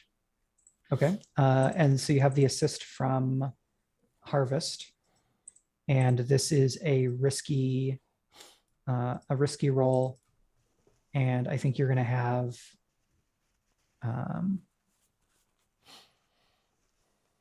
Standard effect. well, because this is about filling a downtime clock. I think I want to say that if you get a 6, you can fill the clock, which I think then means that we use 1 tick, 2 tick, 3 tick for 1 to 3, 4, 5, and 6. Okay. All right, and then so that means I got one from Harvest and one from pushing myself. So I should have 4 dice. Let's see. I mean, the last roll was not great, so we'll see. Yep. All right. All right, Katrina, let's see if you live or die. Let's do it. Fingers crossed. Ah.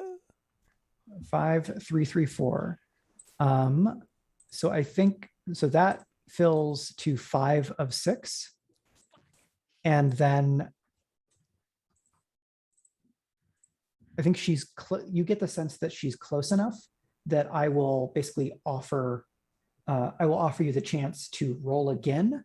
But because there was a 5, I'm going to tick the hardened clock up to 2 of 4. Okay. Can I assist by doing a thing? Yeah. Okay. Just to set the scene, where are we now? It's in her prison area, right? Or wherever where we're keeping her. It'd be in the basement. Yeah, Basement. if that's where you're keeping her. In the wine Or cellar. you could have brought her out somewhere else Okay. if you want to have a longer chat. Yeah,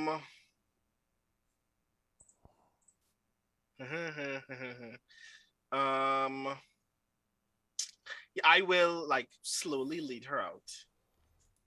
Like just a good walk away into like a small outcropping just outside of our area. And I'm holding on to the bindings that are around her arms, because now that we've like taken her off the bench where she was sitting, I have her arms bound in such a way that like it's like 3 separate bindings, one at the wrist, one at the forearm, one at the elbow. So like her whole arm is like just wrapped around the back, so she has no momentum to break them. And when we're like just a little bit away, I say very softly, like almost at a whisper, why are we called what we're called?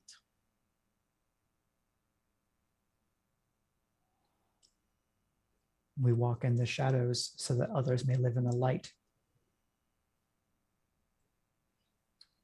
That is true, but the title of Sloach means something else too.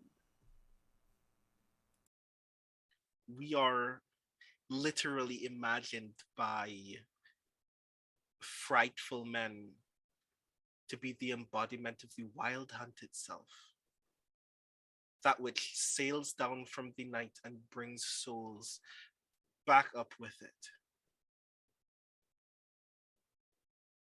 We are not merely shadow, we are deathly shadow. Have you ever asked yourself how you feel about that? I don't have to feel anything about it. And if I asked you if you had to, I asked you if you did. I believe in the work. I believe in the results. How I feel about the process doesn't really matter because it's bigger than me. It's bigger than you. You got caught up in your feelings. I got caught up in the work just like you. But if we believe in the work, we believe in the work for a reason. Do you remember the boat? Of course I remember the boat. Could you have made that shot? Probably not. In that storm? With me trying to get in your way? Do you remember the whole damn thing? Someone who believes in the work, someone who has no emotional attachment to the work, and yet you just admitted how excited you were to fire a bolt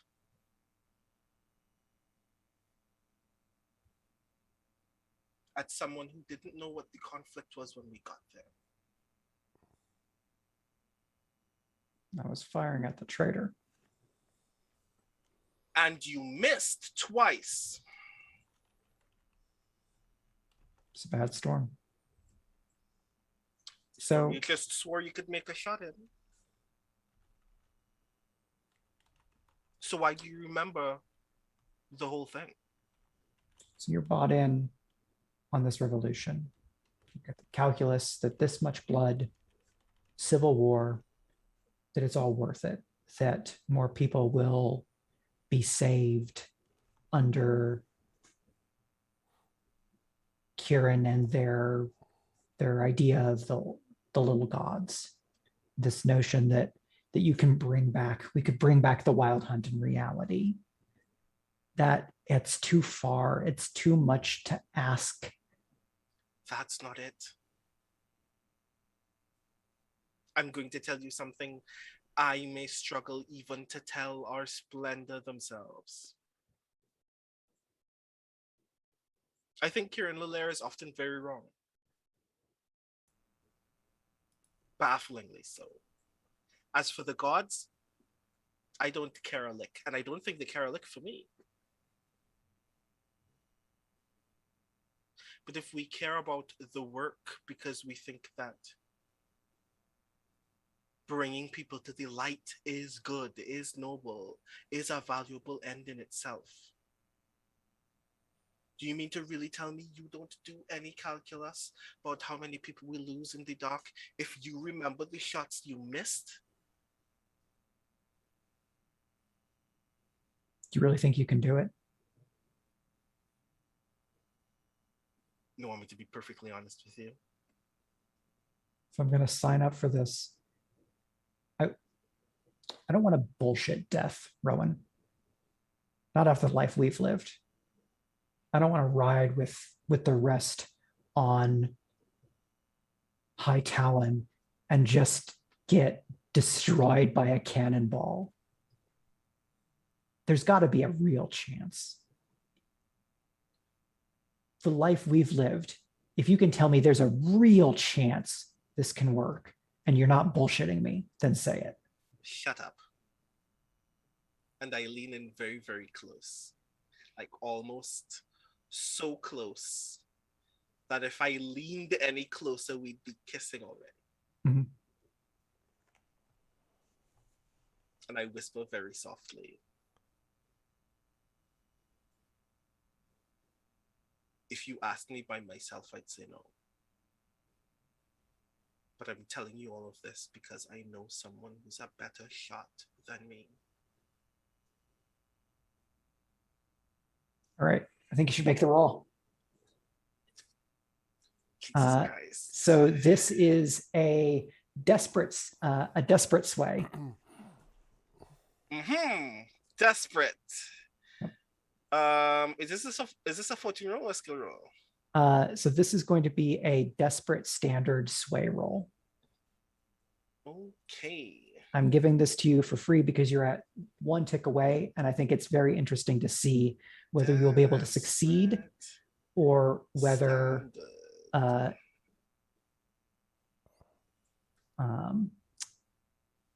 because we just suddenly push you all the way over the edge of the other side anyway. Yep. Submit. 4 or 5. 5. 5. 5. 4 or 5. You succeed, but the consequences, she drops dead. Like, damn it! Like, good lord, you're wrong. Like, oh. So mark that XP. Yep, mark the XP. I think.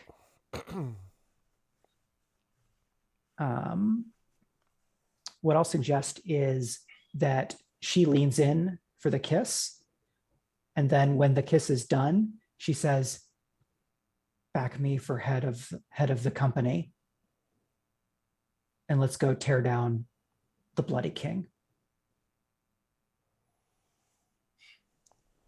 So she is not the head of the Sluach.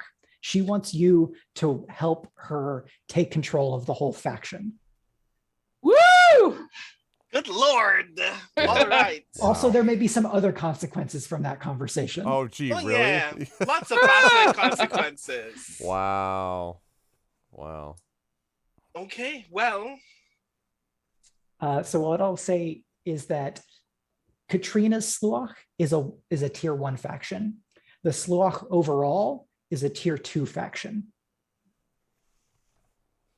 Okay. Nice. Okay. But they do not, I don't know that they have any specific holdings on like a kingdom level. I was gonna say, screw the southern markets. We're good. We do take it But all they're out. like they're a pretty hefty tier 2 faction. They're not bigger just because they don't have the numbers to be a bigger faction. But I'm going to fill Katrina convinced, and Rowan, I think you should remove the down tick on Katrina on your sheet. Okay. Yeah, I'll bet.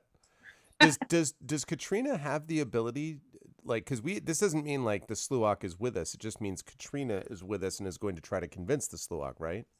Yes, I mean, pretty much. Okay. Yeah. So to the best of your knowledge, Katrina's Sluach were the ones who took the contract on Drosten. Right. Mm-hmm. Rowan, the sense that you've got and have been able to confirm in these conversations is that she does not have the whole of the company behind her in taking this contract. Mm-hmm. So there is internal conflict within the company. But now, as long as you keep backing her for taking over the company writ large, the people that she has direct influence over are not going to continue to go after Drosten. Okay. Okay. Does this? I wonder. So Drosten presumably is just happy not to have the Sluach after him. I assume Drosten doesn't want revenge, like, or do we know that? Because the reason I ask is because if Drosten's cool with this, then this is another thing before we head off that Ciaran, you can be like, by the way, Drosten, we solved your Sluach problem. So we just lock in Drosten's rate. Like, they're even more like, wow, you people are the best, you know? Yeah, I mean, I think what we will do is tell him we solved your Sluach problem. They're not going to come after you anymore. We're not going to necessarily give him the details. Yeah. Yeah. Just be like, the problem is solved. They're going to leave you alone. It's fine. Yeah. And I'm going to move Katrina's Sluach to a status 0 with the retinue from -1. Okay. And I'm just going to put the Sluach overall on as a tier 2 faction. That's gutsy stuff from Rowan. Yep. And they start at a 0. So yeah, you have that. You have some intel about the southern markets.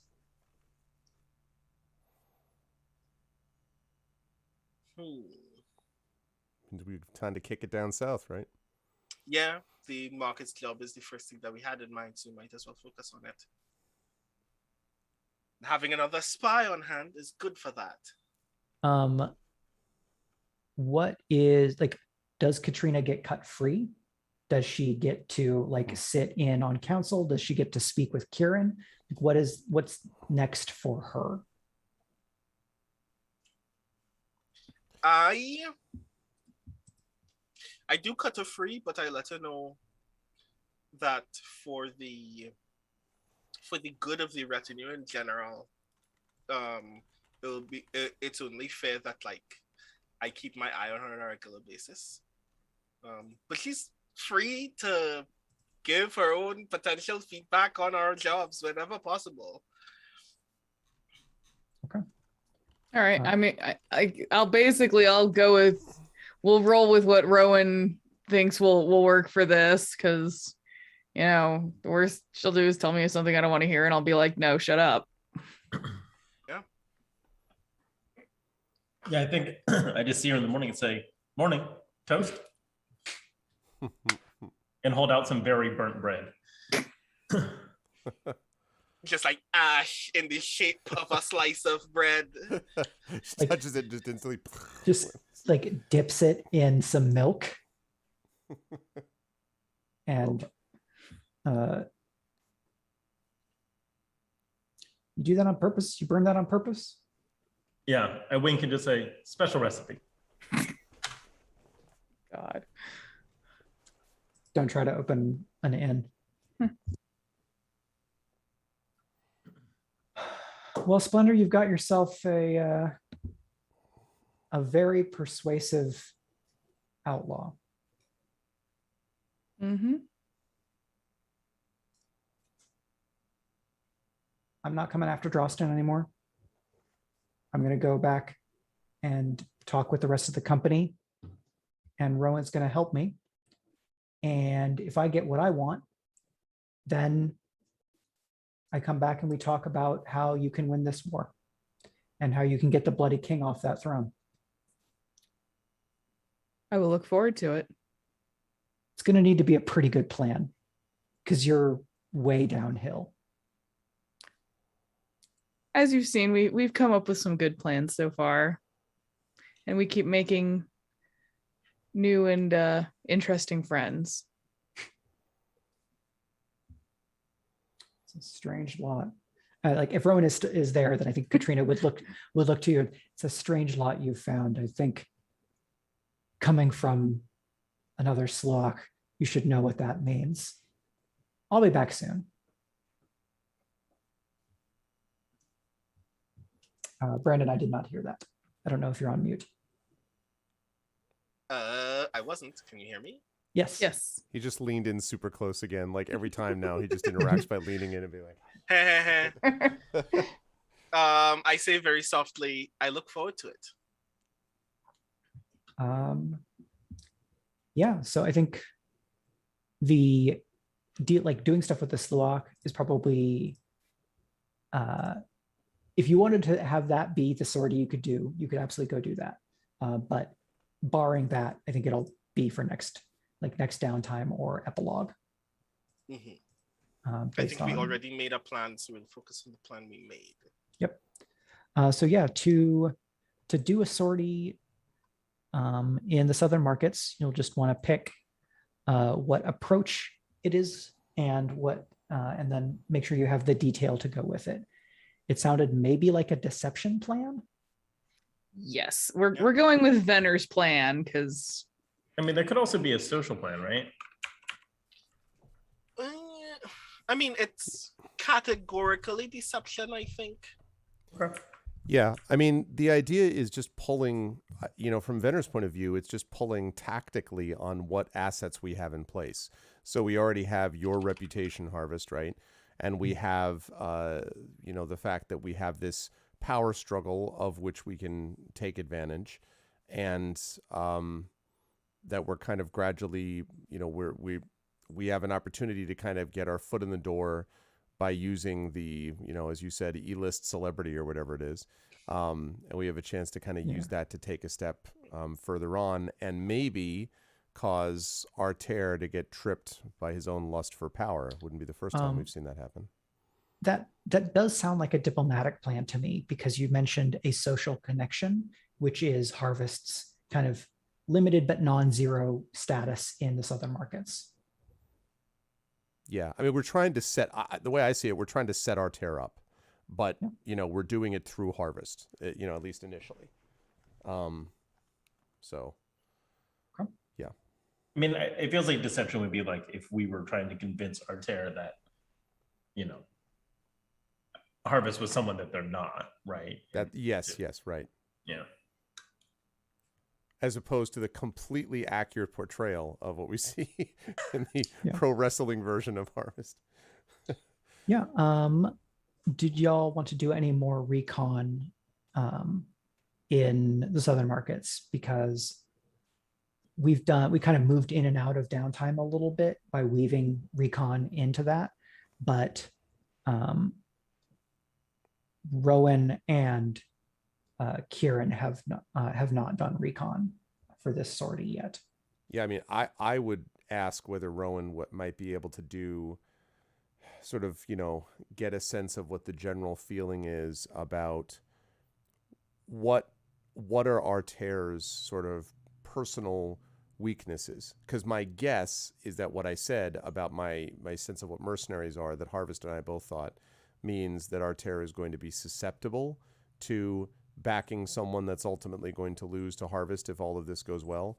But if Rowan finds out, you know, Arter also is a, I don't know, collects fine art and is heavily in debt or something, I don't know, but something else that we could use that might be valuable. And Venner clearly knows enough to know that Venner is not the person to be trying to gather that information. And I feel like, I don't know what Ciaran, what you think, but I was thinking Ciaran probably shouldn't go quite yet to do that themselves, I guess, because, you know, I feel like it's almost like set up and then, haha, and then Ciaran, you know what I mean? I don't know, but I don't know what you think. The element of surprise again. I mean, well, yeah, because I mean, yeah, I don't want to be repetitious about it, but it seems like that did work perfectly, and then would be the time once Harvest and everybody's done what they do, then you're like, haha, and then you kind of, you know, then you're able to go there, and that will impress Ledger if we time it properly, you know. Also, it'll be funnier if it doesn't work that we thought this would work again. That's true. Yes, that's fair enough. That's fair enough. But anyway, yeah, I mean, because we haven't totally gotten Ledger on our side yet either, remember? Like Ledger is, we're just backing Ledger because we think it's safer than Arter, but it's not, Ledger's not an automatic, yes, definitely on board with us, you know? Yeah, because you'll want to pick a approach and your detail, and then at least your initial sortie objective. Is this about getting status with Ledger? Is it about outright seizing the southern markets? Is it about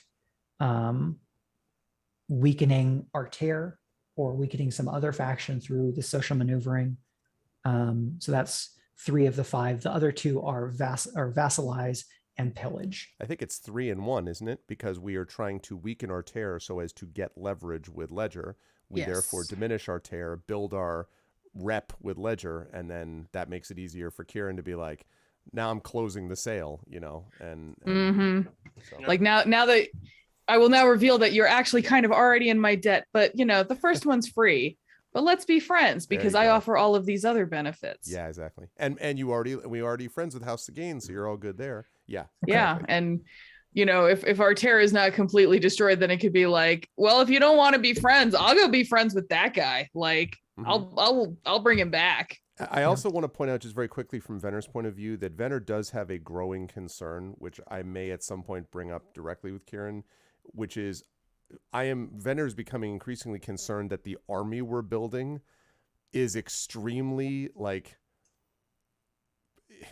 non-specific. I mean, it's a kind of a vague army, right? Like Drostan's right. Okay, so we have House Gearr, but like say we get the southern markets. So we have a bunch of like mercenary merchant types, and then we've got Drostan's raiders, and the Sluak don't absolutely hate us maybe, and it all like Venner, there's a certain point where Venner's like, is there a place where we could just get like 5,000 troops? You come out and here's troops. Like, you know, Venner is a little worried about the lack of conventional strength, military strength. I mean, so, yeah, mercentaries are no, exactly. That's like in a way, the lack of conventional strength has actually been kind of on purpose because we're not really in a position to march into anywhere with an army yet. I'm just saying, so we want like a base, right? Yeah, you know? Yeah. He's like, but I want an army. I want an army because where it's like, you know, we're getting our safe base together, and then you can have an army because then you'll have somewhere to put it. That's fair enough. Yeah, but anyway. So I think basically, if y'all are doing something that's kind of in that mix, we can just proceed, and then when we reach a point where you feel like you have achieved one or another of these goals, you know, is it about weakening Arter and then making sure that creates a better relationship with Ledger? Okay, then we end when you've succeeded in gain status, and you would have gained status and weakened another faction. So I think part of this is about when do you say, cool, we did it. Because you could just stop at weakened faction and then do the social stuff with Ledger in downtime. But the scope of the job can be set by y'all. Okay. So it starts with trying to weaken Arter then, it sounds like. And this could be a place where a sortie is not just like one set of scenes. A sortie could take place over days or even like a couple weeks. If you were doing like skullduggery stuff to like slowly undermine Artair, then it might be at that pace. It sounds like you're doing more of like an event where you get Artair to kind of commit enough that when Harvest wins or when you do something else to undermine Artair, then he's made a major loss. Yep, in the eyes of everybody else, which means they're likely to back Ledger. And we need Ledger to be present at whatever this is so that Ledger sees that happened. That like Ledger knows that Artair was weakened and was there to sort of benefit from it. But part of this, though, still I would argue means, or I would suggest, is Rowan like gathering info about whether Harvest's and my guess about Artair's motivations are right. Like if Rowan discovers that like Artair is secretly a master genius who is Ledger's uncle or something, like we just have to be careful to make sure we know the skinny. So yeah. And y'all don't have to do more recon if you don't want. We can just build an engagement pool. That is up to y'all. I am willing to do to gather a little bit of more information if possible. Sure. What action are you using and what does that look like?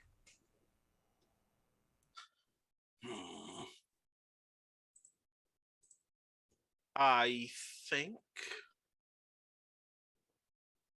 it's I think it's survey, unfortunately. Okay. Yeah, survey definitely works. Just to get an opportunity to like see if I can gain information about like a potential weakness or some softness that can be potentially exploited. Yeah, is this like looking at like Artair's security or like Artair's operation? I think I want to gain some personal life information, something that either compromises his perception of strength or an opportunity that we can play on later for either his cooperation or intimidation. Okay, cool. Go ahead and give me that survey roll. This is going to have a controlled position because there is non-zero risk, but you'll have standard effect. So even on a 1 to 3, you will get some information. Okay, that's enough for me because I only have 1 die. 5. Okay. I am going to tick the unwanted attention clock once. Good Lord. But it is at 2 of 4. Okay. And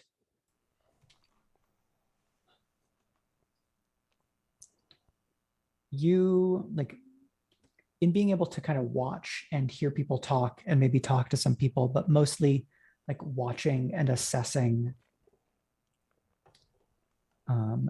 you see that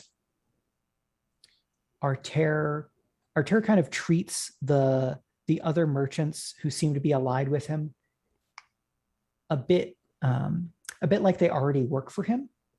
Like he seems to assume more influence than maybe you get. Like there's maybe a time when Artair like tells a colleague something in a way that you see in watching the people's body language, they kind of flinch at and are not happy about being spoken to in that way, but then they continue to go and do the thing. So you get a bit of like a bubble, an underbubbling, or like an undercurrent of resentment or overreach from Artair. And later on in a different conversation that Artair believes is private, but you are still able to eavesdrop on because that's kind of who you are. He says, like they're discussing kind of the southern markets and him and Ledger is, and he says, it's not going to be a problem. I've made arrangements that will have me sitting on top of the the seneschal's chair by the end of the month. And the person he's talking to, it's like, you gonna just start a fight in the street? It's like, when you come and go, and you have the history that I do, you know when to make new friends.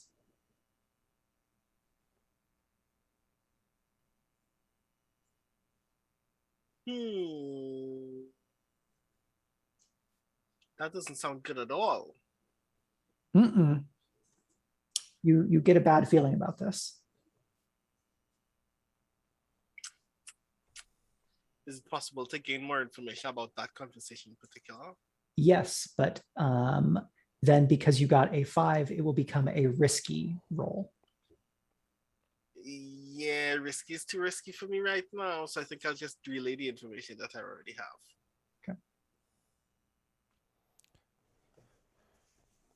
So Yeah. when you tell us this, I imagine I'm like, so he's allied himself with someone then. It would stand to reason.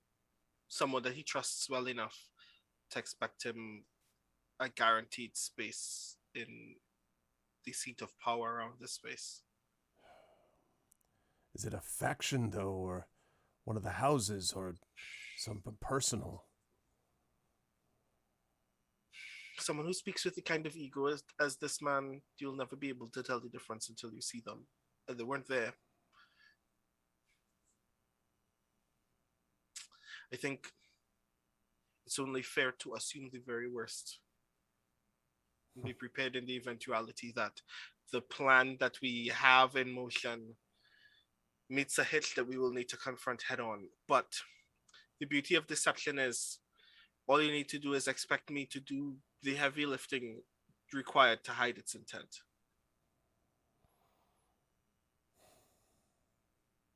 I kind of look at Ciaran like,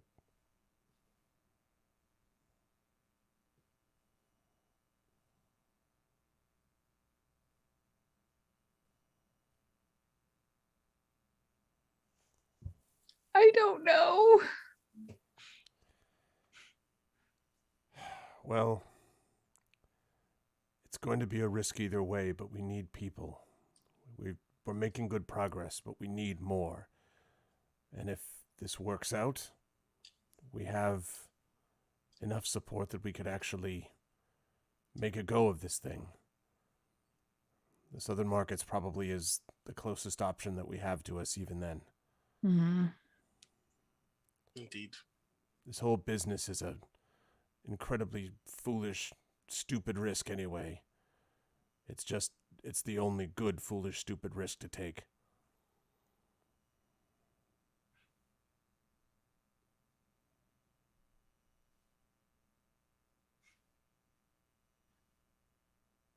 I agree.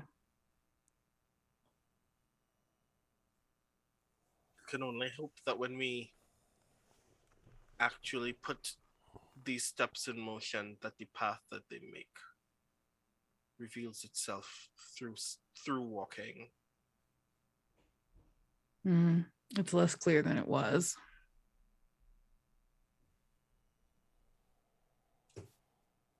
I think if we can, I would like to see if we can do the engagement roll before we wrap. Does that sound okay? Makes sense. Sure. Yeah.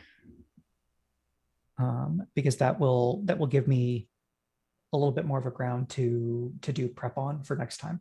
Okay. Mm-hmm. So you get 1 die for sheer luck. Mm-hmm. Major advantages, I think you have preparations. Mm-hmm. Definitely a die worth of intel that you found. Do you think there are other places where you get bonus here, particularly bold or daring approach, help from friends or contacts, hitting the target where they're weakest? This target is tier 1 and you are tier 1, so they are not lower or higher.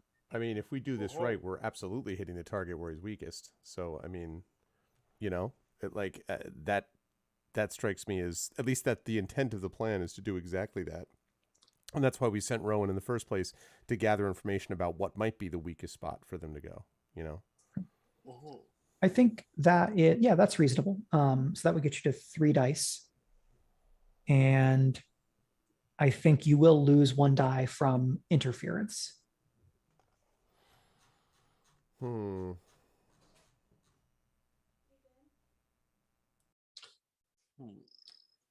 we could circle around to, could a friend or contact grant you assistance here? Is that Drosten? Is that Sigane? I would think Sigane.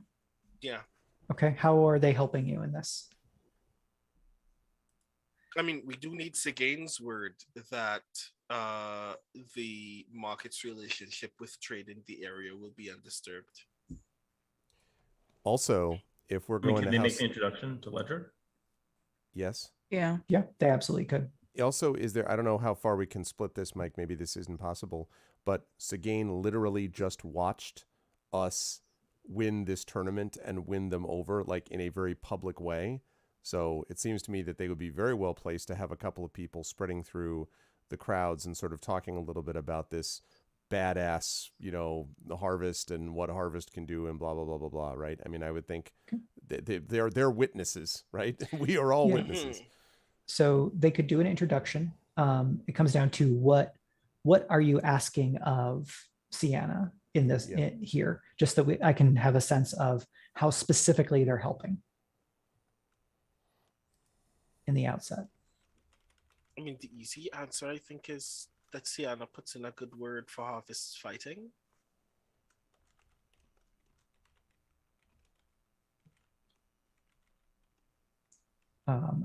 So that's about like spreading the fame and having people from Sigane go to the southern markets and talk them up. Is that what we're talking about? Probably. I mean, that's what I think. That's what I think right now. But that's just me.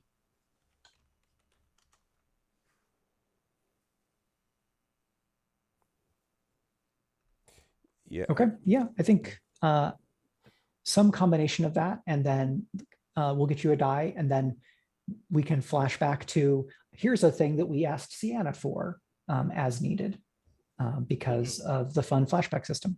So that gets you back up to 3 dice, and I think we're good to make a roll. Okay. Who feels lucky to make a engagement roll? Not it. We always have to look at our noble leader here. Oh God. Yep. A Splendor. Or can they pawn it off on Venner since it's Venner's plan? I mean, it is I'll take Venner's the hit if you want me plan. to, but I would you know, defer to Ciaran. But if Ciaran is like, go do it, Venner, I'll, you know. I mean, I've done two rolls tonight, and one of them was Le Poop, and one of them was like, oh, okay. No, I'm cool with that. It's up to you. All right, do it. Okay, so that's a 3-die fortune roll. Okay. Loading. All right. The heck? Why have I suddenly forgotten where a fortune roll is? Is it on? It's on the sheet, isn't it? Why am I missing? Fortune roll is underneath friends. Oh, it's okay. Yeah, it's all the way down there. I'm like, what the hell? Okay. All right. So 3 dice, we said? 3 dice. All right, y'all. Crit. 3 6s. Notes? No notes, right? To this? You can just write engagement roll, because that'll be easier for me to keep track of in terms of prep. Got it. All right. Ugh. And we will start next time in a desperate position. Okay. Well, I mean, whoops. I do love being in a desperate position. So actually, I know right. I know what a desperate position looks like. I do too, and it looks like bad. That's what it looks like. you damn it. You get there, you kind of talk up Harvest, you pitch the idea of kind of like an exhibition match, and that you can have the gambling and like kind of make a party of it, and that Arter can make a bunch of money off of that in terms of like, here's all the businesses around this attraction. And that all goes fine. And when, like on the day, you've got kind of stands and people around like a central elevated stage. It's probably about, let's say 20 by 20. So enough to move around, but not a lot. And Harvest, you come in and you get big cheers and people are excited. And the person who walks in the other side is Bera, one of Maedoc's sworn swords. See you next time. Lovely. Oh, that's great. That's great. Great. That's great. Okay. tremendous. All right. Well, fun. Here for a sword fight. Well, damn it. And again, Bera is like a pretty powerfully built, but not especially tall woman with red hair, big swagger, and she is a soldier who was the kind of line commander for Maedoc when Maedoc kind of betrayed Venner in a war before the usurpation. Yep. Bera is not a friend. Is there a way to instead nuke the southern markets from orbit? It's the only way. Pillage is an option. No. You are going to face this, Venner. No, it's fine. Listen. I'm like, okay, Bera, so buck up, buddy. But I know Bera. I think you might know Bera by reputation. But not in person? Okay.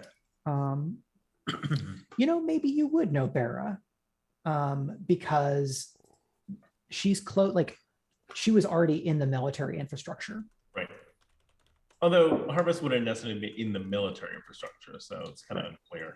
Yeah, like you might know her by reputation and have crossed paths, but maybe you wouldn't have had the opportunity to like become friends. No, it's perfect. Like the camera just cuts to me and I'm like,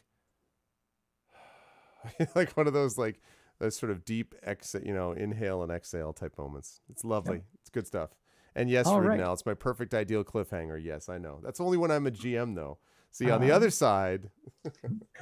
Well, like, so for me as a GM, having been GM'd, having gotten to play in playing frequently with Brandon and having gotten to play in games that Greg GMs, I want to deliver as best a GM experience so that they can have the player experience as I get. And a cliffhanger is one of those experiences. It was a good moment. When you said Bera, I'm like, well, crap. It's good stuff. Yeah. So I think we'll probably do XP offline since it's getting pretty late. Okay. So what I will say is this has been Splendor and Shadow. Everything we do is supported by the Speculate Patreon. We'd love to kind of get to the position where we maybe could do more shows, but right now we're all pretty taxed with a lot of different projects. And increased support on the Patreon is a really material way that people can say, we like what you're doing, this specific set of things you're doing, and we'd like you to do it more. Right now, all the Patreon money goes to paying Rudy Basso, who does our audio editing. We love Rudy, and we like being able to give him work consistently in getting the podcast out, which the existing support allows for decently well, but we can definitely get it farther up, and then there could be more wonderful things in store.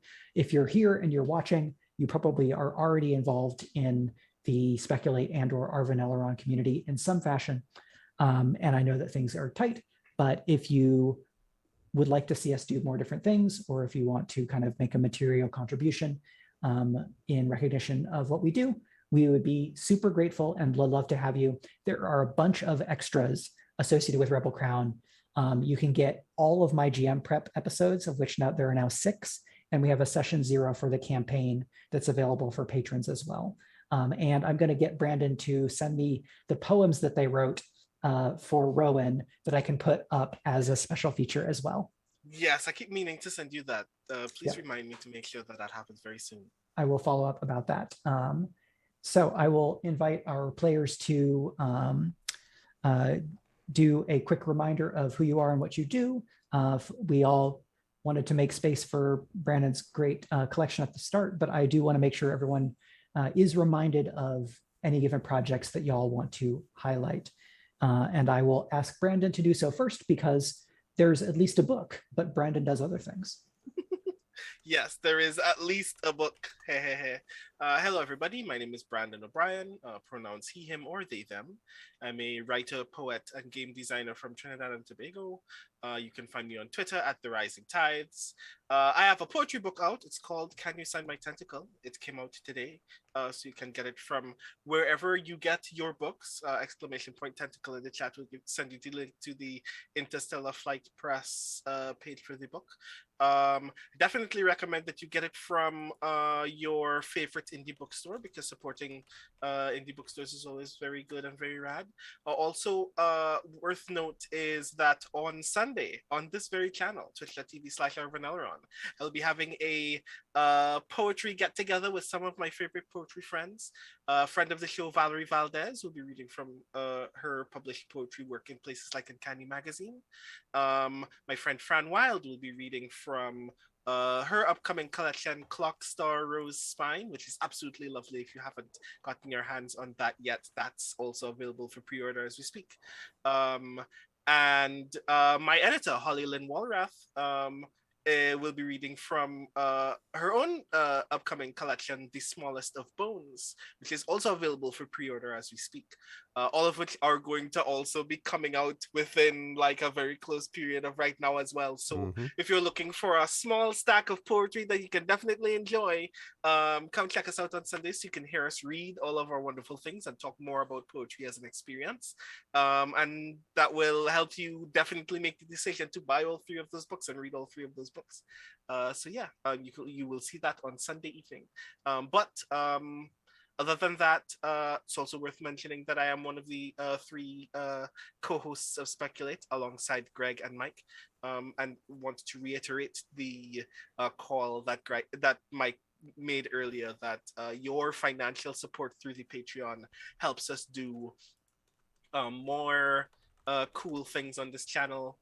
Not only by paying Rudy Basso for the editing of that content, but ensuring that we can perhaps at some point in the future make more actual play content, make more Patreon exclusive content if that's the thing that you would like to see, and most importantly, play more games and introduce you to more of those experiences. So yeah, that's me.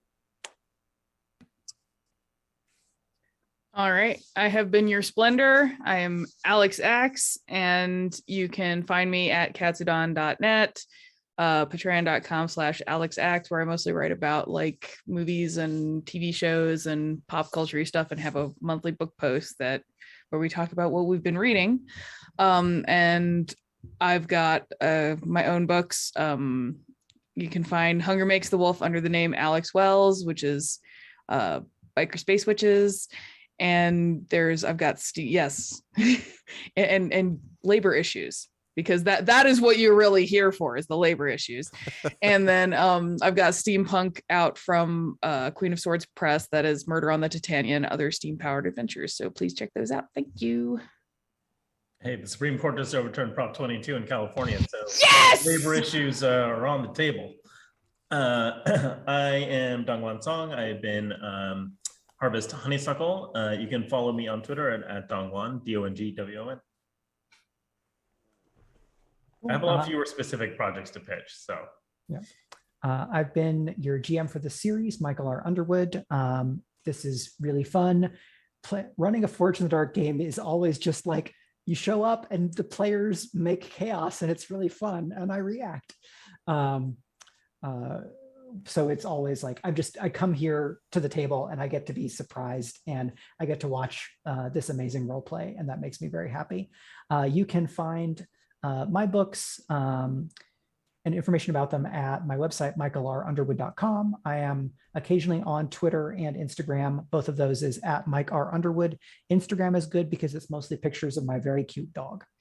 My latest book is Genrenauts: The Wasteland War, which continues the Reddit Stabby Fantasy, the Stabby Award finalist series, Genrenauts, with like a Mad Maxy kind of thing. And yes, I am still working on the RPG It's just that I've never designed an RPG before, and I'm starting with something that's very heady. So I'm going to just keep on working. And you can find my personal Patreon at patreon.com/Michael-R-Underwood, which is mostly like essays about writing and me talking about that game that I'm working on and things like that. And you all should follow Speculate on Twitter at SpeculateSF. And now I will throw it back to our magnanimous host and grumpy vengeant, Gregory Venner Wilson. That's me, grumpy vengeant. This was, as always, a great pleasure. I really, really I look forward to playing these things, and I like Venner as a character, and I like the way that Venner's able to interact with this crazy crew, and some of the stuff they get into, and I'm always surprised by something that happens from one of the players or the GM. I will, as always, thank Mike for wonderful GMing of this and setting up of the stuff that makes it possible for the chaos to unfold in a way that everybody enjoys. So, as always, Mike, wonderful stuff there. I can't wait to see more stuff from Venner Crace. I will reiterate what's been said about Speculate and about supporting us. If you can do so, it is much appreciated. Again, all of those GM prep sessions from Mike, all the session 0, other stuff that we have, bonus episodes where Brandon and Mike and I will chat about various game systems and things like that. These are all things that are available on a regular basis, and we are always checking in on a regular basis about ways to improve and alter and do things around. But all of that begins with support. So if folks are able to support us, we would very much appreciate that. And also by spreading the word about Speculate, that's appreciated too. As far as what's going on this channel, I have stuff going on continually with a bunch of different campaigns that I host and run. And Brandon has already mentioned the poetry reading on Sunday, so I hope everyone will come back to that because I'm very excited about that. I personally am Greg Wilson. I am an author and a college professor. I have now a twice award-winning Icarus graphic novel, which is out from Athos Arts. I have a Kickstarter for a new IP, a Gray Shade IP, which is going to be coming out pretty soon. And the Gray Shade novel is being published by Athos. That's separate from the Kickstarter, and that will be released soon. And there are people that are involved with that on the channel as we speak, who are connected with that in some way. I'm very proud of that book and proud of that series, and I'm excited for the IP that we're launching and all the various aspects of it. So again, exclamation point Gray Shade Chaos for that. And lastly, and Tales and Tomes from the Forbidden Library is my 5e adventure and sourcebook, which I'm happy to say is with the actual distributor, not just the people shipping it to the distributor. It's in the warehouse in Tennessee, and literally early next week is going to be shipped out by the distributor for Alligator Alley, which means people will finally be getting their physical copies, which I'm very glad about because people have been very patient about it, and I am really excited about more people getting to have that book in their hands. I want to have thank everybody for having come and watched this today, and I'm going to let these wonderful folks go and then close up shop. So again, thank you so much to my partners in crime here on the stream with Rebel Crown, and that of course is Alex Acks, DongWon Song, and Brandon O'Brien, and of course the GM and the amazing co-host along with Brandon of Speculate, Mike Underwood. Everybody, thank you all so much. Check we get some love for them, and I will see all of you folks very soon. Bye for now, everybody. All right. And that is going to do it for us for this evening. But again, as I said, I really enjoy Rebel Crown. And it's one of those games that I like the Forged in the Dark system also for the reasons that Mike expressed from a GM point of view. I like as a player sort of going and seeing what that kind of surprise is. What Brandon did today, actually, what Rowan did surprised me quite a bit with the whole 11th hour conversion of Katrina, and that whole situation. I was kind of like, oh man. And then of course the Barra thing happened. And I'm like, and it's a lovely moment. It's very well set up by Mike, but it was one of those ones where I'm like, well, damn it. So it's great. And it's going to lead to, shenanigans and great storytelling that we're going to be able to do next month. So it's going to be awesome. We did meet the community challenge that started Wednesday. Yes. Thank you, Configuration Queen, for being a part of it. We did do that. It went out really well, came out really well. And, they ended up getting a boost. The Shadow Crew did. And so, it worked out. I was very excited about it. We continue to make serious inroads on those community challenges. Hey, what's up, Theological Bear? Classic DM trapping a DM. Well, it's funny, Dragon. It's very much the way it is, I think, for authors. So there's this stage that you go through when you first consume media of any kind, film, stories, television shows, dance, even visual art, any kind of thing like that, there's a stage where before you're able to do it very much yourself, you can just experience it and get this sense of wonder, right? And you're just like, wow, right? And then as you learn more about how to actually do it, it's very hard to maintain the wow all the time, right? And so there's a little bit of a loss in the sense that you now see how things are being done. And that means that there's a slight amount of distance between you and the emotional effect of it. And I don't want to oversell that, because there are still times where still you're just like, wow, I'm continually moved by amazingly done art of all different descriptions and types. So not visual, but also music and wonderful writing and film and all that. So I'm still very moved by all of that. But nonetheless, I can see the way things are being made, and so it takes more to get to the stage where I'm like, wow. But the sort of the kind of trade-off for that is the great joy that you get out of knowing what it takes to put together something that way. So as someone who has myself now DM'd and GM'd for over 30 years, I really know I've done it a lot, thousands and thousands of hours of DMing and GMing, and I really know a lot of what it takes to put together a compelling story and the balancing act that you have to play in making that happen. And so when I see it happen and I get to be playing with obviously experienced GMs, like, including Brandon, obviously, who I've had the chance to DM for and GM for, and seeing Brandon GMing on my channel on a monthly basis, a couple times a month. I get to see him go through that, and then seeing Mike, who I've also GM'd for, of course, and DM'd for, but seeing Mike do that is really, it's really awesome to get to see not just that was cool, but how he made it cool and made it set up so that it can be cool. I think that's really neat. I love that. And so that's one of the really cool things, is being able to get a sense of how things are made, and that provides its own different kind of pleasure. So I think it was cool, and I'm very excited for more sessions of Rebel Crown. We are drawing towards the end of it. It's a little bit bittersweet, because I think we only have a couple sessions left probably of it, because it's a limited campaign, but I'm kind of slightly sad about that, because I've actually really enjoyed, playing in it, but there will be other stuff that we do down the line. In any case, as far as this channel is concerned, we will be back tomorrow with some D&D with viewers. We will have Legacy of Dragonhold for you, and we're going to make some good progress tomorrow, folks. So get your thinking caps ready and get your role-playing, preparation on, because all of you in chat are going to be able to decide how our character of Harriet proceeds through the Legacy of Dragonhold games. We'll have a chance to see that play out over the course of tomorrow. Then Sunday, come back for the poetry reading, which I think is going to happen at 6 p.m. Eastern. I'll confirm with Brandon, but I believe it's 6 p.m. Eastern, with the people Brandon already mentioned. Monday, we will be off, and then we'll be back on Tuesday with the Patreon-fueled chat chosen game of the month, which is Graveyard Keeper. And then I will be over on GOG with D&D with GOG with Ghosts of Saltmarsh. That's going to be really cool. And then we will be that evening back with your vocalists and some Apollo Justice Ace Attorney. So that's going to be a good time as well. So I am excited for that.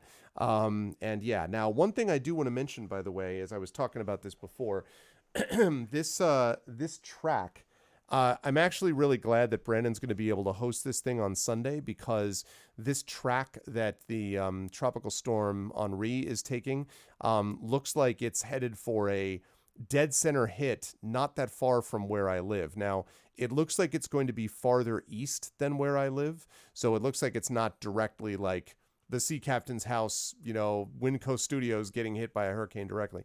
But still, because it's already high tide, there at the time when it hits, depending on where it hits exactly and how close to high tide, it could be a significant storm surge.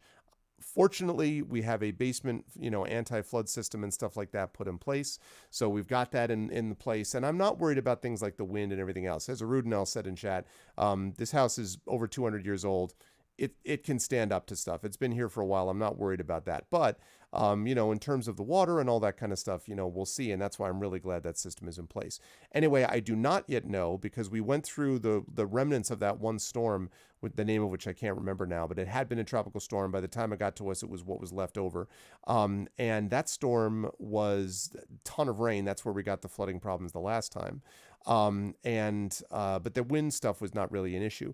This could have tropical force winds depending on where it hits. So if that turns out to be the case, I don't know how robust the power is here. It's conceivable the power could go out, in which case, obviously, I wouldn't be able to be a part of that. I don't anticipate that's going to be something which would keep us out for long. I would expect that by Tuesday we'd be back.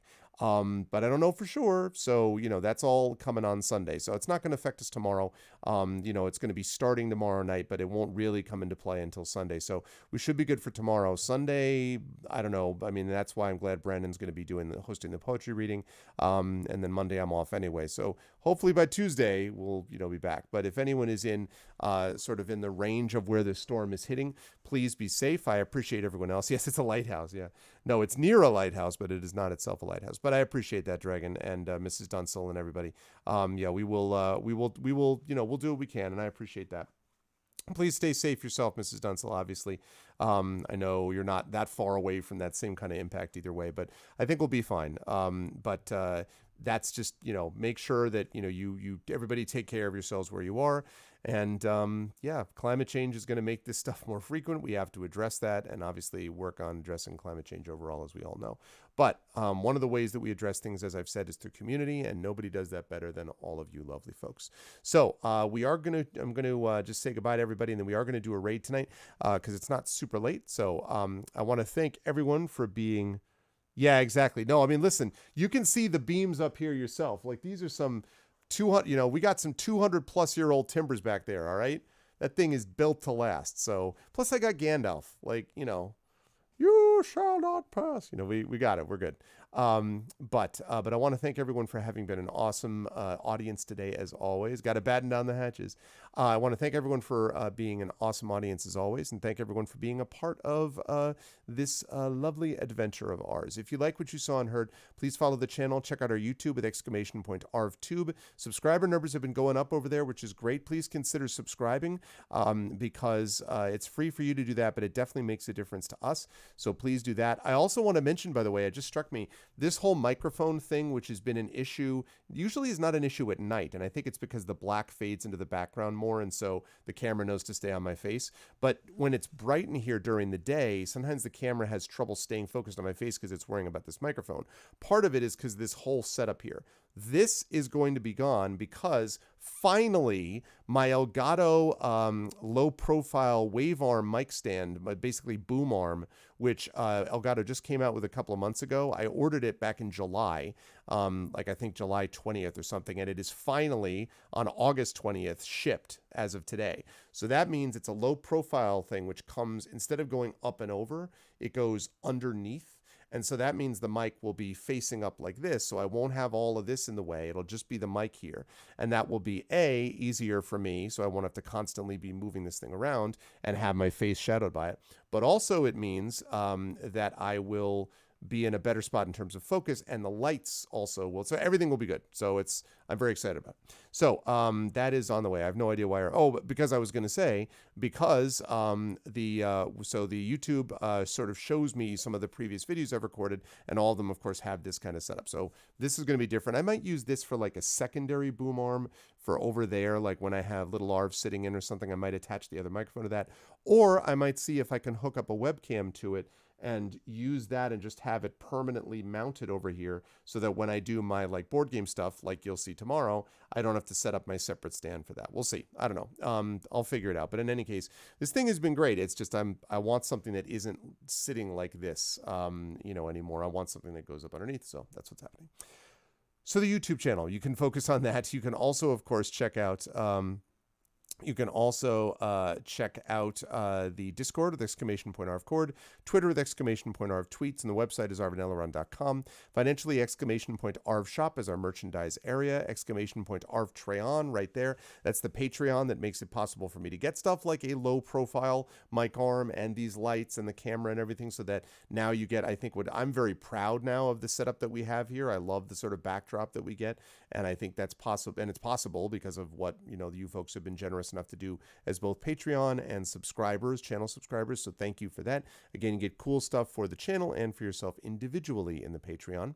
And the subsystem will allow you to subscribe to the channel as well and get your awesome custom sub badges and emotes. Remember, we got more sub badges on their way to you, plus inspirations also. I already talked about Icarus and Library and Gray Shade KS, so I won't say any more about that. But I will say exclamation point BLM, Black Lives Matter, very important to affirm and assert the significance of Black lives, and exclamation point Help Now, the World Health Organization page on suicide prevention.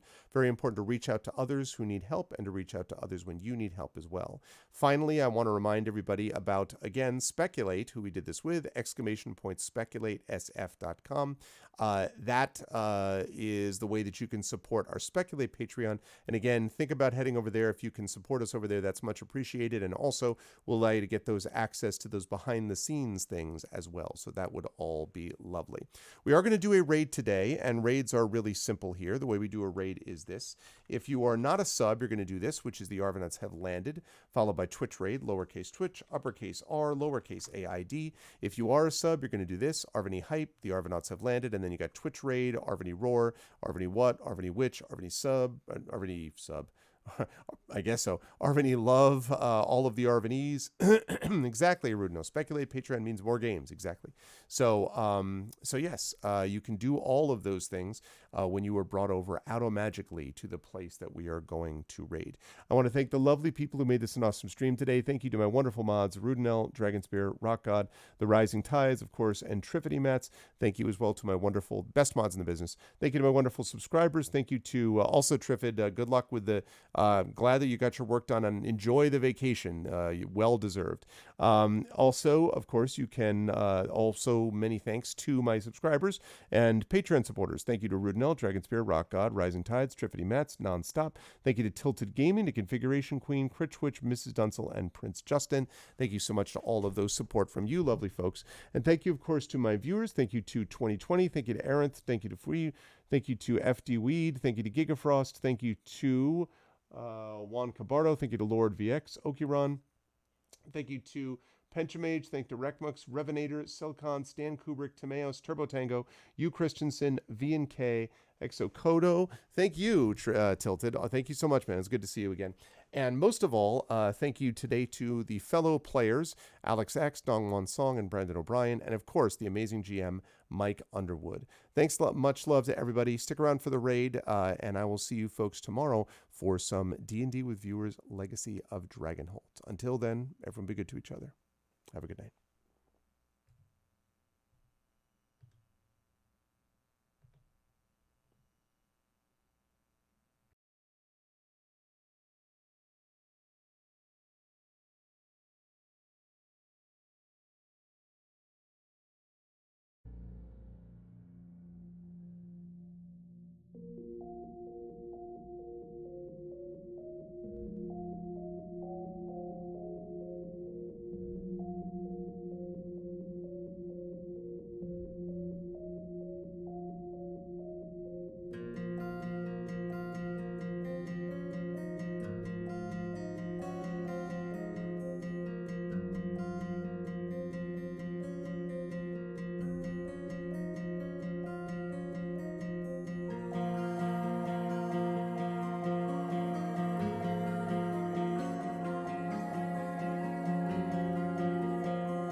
So here are all of my encouragements for you all to make terrible decisions, as I am the GM. Ash has a crossbow bolt in her side, 0 dots in skirmish, and 0 dots in wreck. And I'm so excited to see this get even worse. So that's one vote for escalation. Skelly has 3 guns and all the ammo.